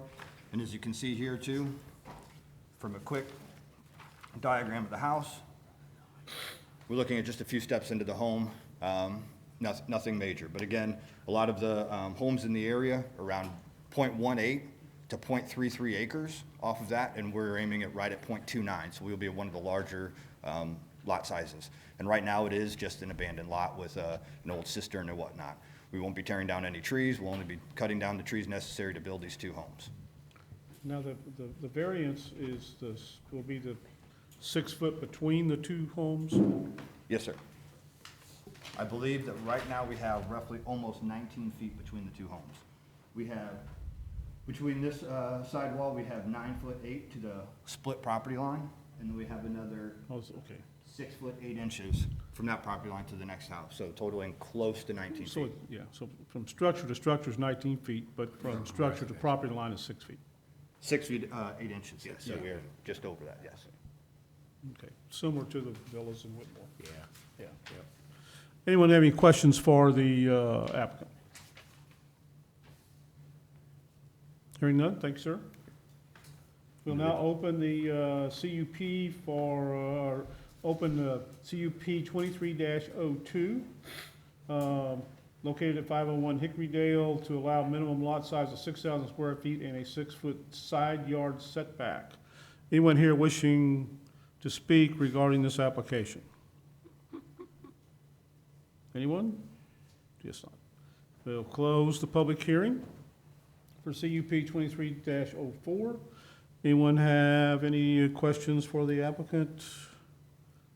No, I think this is an appropriate use of the ground. We're seeing throughout that development, the wider lots being split and these types of homes being built, so I think it's very much conforming with what's the trend there. Yeah, it's a shortage of what we need in the county, those types of homes. So the chair will entertain a motion to approve CUP 23-02 per the staff recommendations. So moved. Mr. Baker made the motion. Is there a second? Second. Mr. Shell made the second. Ms. Kirchner? Yes. Mr. Cornwell? Yes. Mr. Baker? Yes. Mr. Clary? Yes. Ms. Barr? Yes. Mr. Fromm? Yes. Mr. Shell? Yes. And I vote yes. Okay. Thank you. Conditional use permit request, CUP 23-04 has been continued to the April agenda. The next thing, we go get back to this other thing. Next thing we need to do is approve the minutes for the December 21st, 2022 regular meeting. Any additions, deletions, or corrections to those minutes? Hearing Move to none? approve. Motion to approve has been Second. made. Is there a second? Second. Motion is made and seconded. All in favor, sign aye. Aye. Minutes have been approved. Now we gotta get back to, wait until we got everybody here. Election of officers. We were supposed to do this in January and then February, and here we are in March. So is there a nomination for we elect a commission chairman, a vice chairman, and a secretary. Currently, I'm the chairman, Mr. Cleary is the vice chairman, as Ms. Bamer is the secretary. So is there a motion for commission chairman? I nominate Mr. Roger Ellis for chairman. I second. Okay.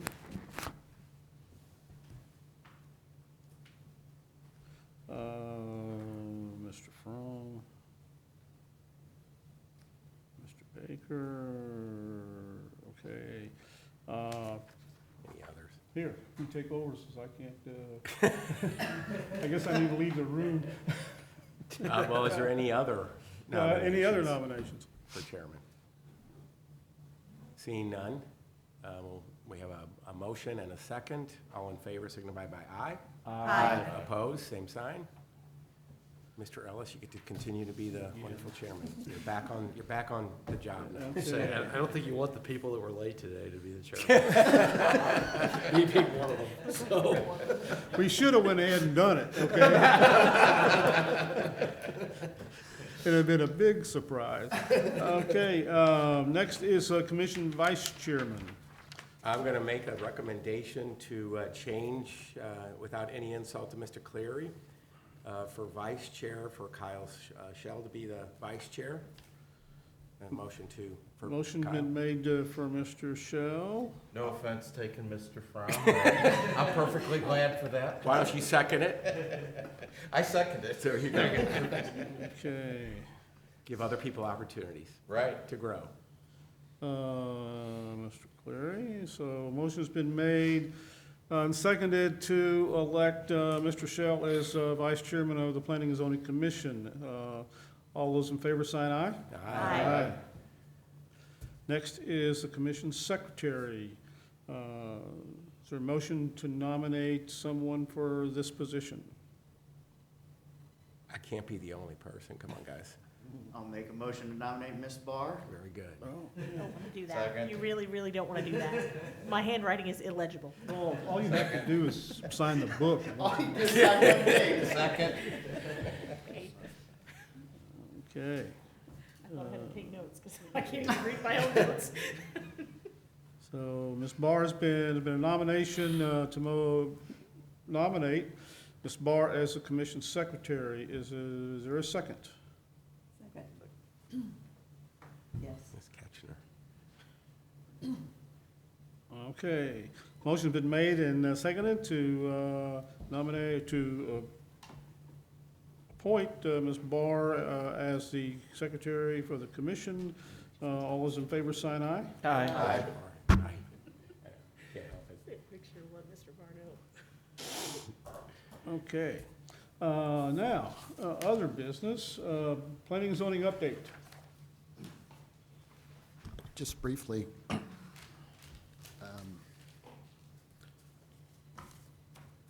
Planning and Zoning Division has several updates and wanted to let you and our viewing audience know that St. Charles County has positions open for one or more planners. So if anyone that you know of is interested in, and you believe could be qualified, please please let them know that they're welcome to. Those days are over.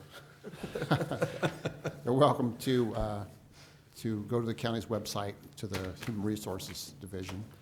Second, I should let you know that Sheila Weiss, who for years helped the St. Charles County's Planning and Zoning Commission, she has recently resigned, and she's continuing to undergo physical therapy, and she's hoping to be back to work whenever she's ready to come back to work. But at this moment, she's not quite ready, so I want to let you know that we're not only advertising, but actively taking applications for her position as well. So those are a couple of updates that I want to let you know about. And the other update is Marissa over here is having to do double duty, taking care of planning and zoning and the Port Authority, so don't give her a hard time. Yeah. I wish I had more Marissas and Marks and Jareds. I mean, that would be great, so Yeah. we're hoping to see that. Anything else? Is that it? That's it. Counselor, do you have anything? Mr. Denoff? You really had to say that. You had to get it in the minutes. Is that what you No, that's not in the minutes. He's watching, he's gonna walk right in. Chair will Motion entertain to a- adjourn. Chair will entertain a motion to adjourn. Second. All in favor, sign aye. Aye. We're adjourned.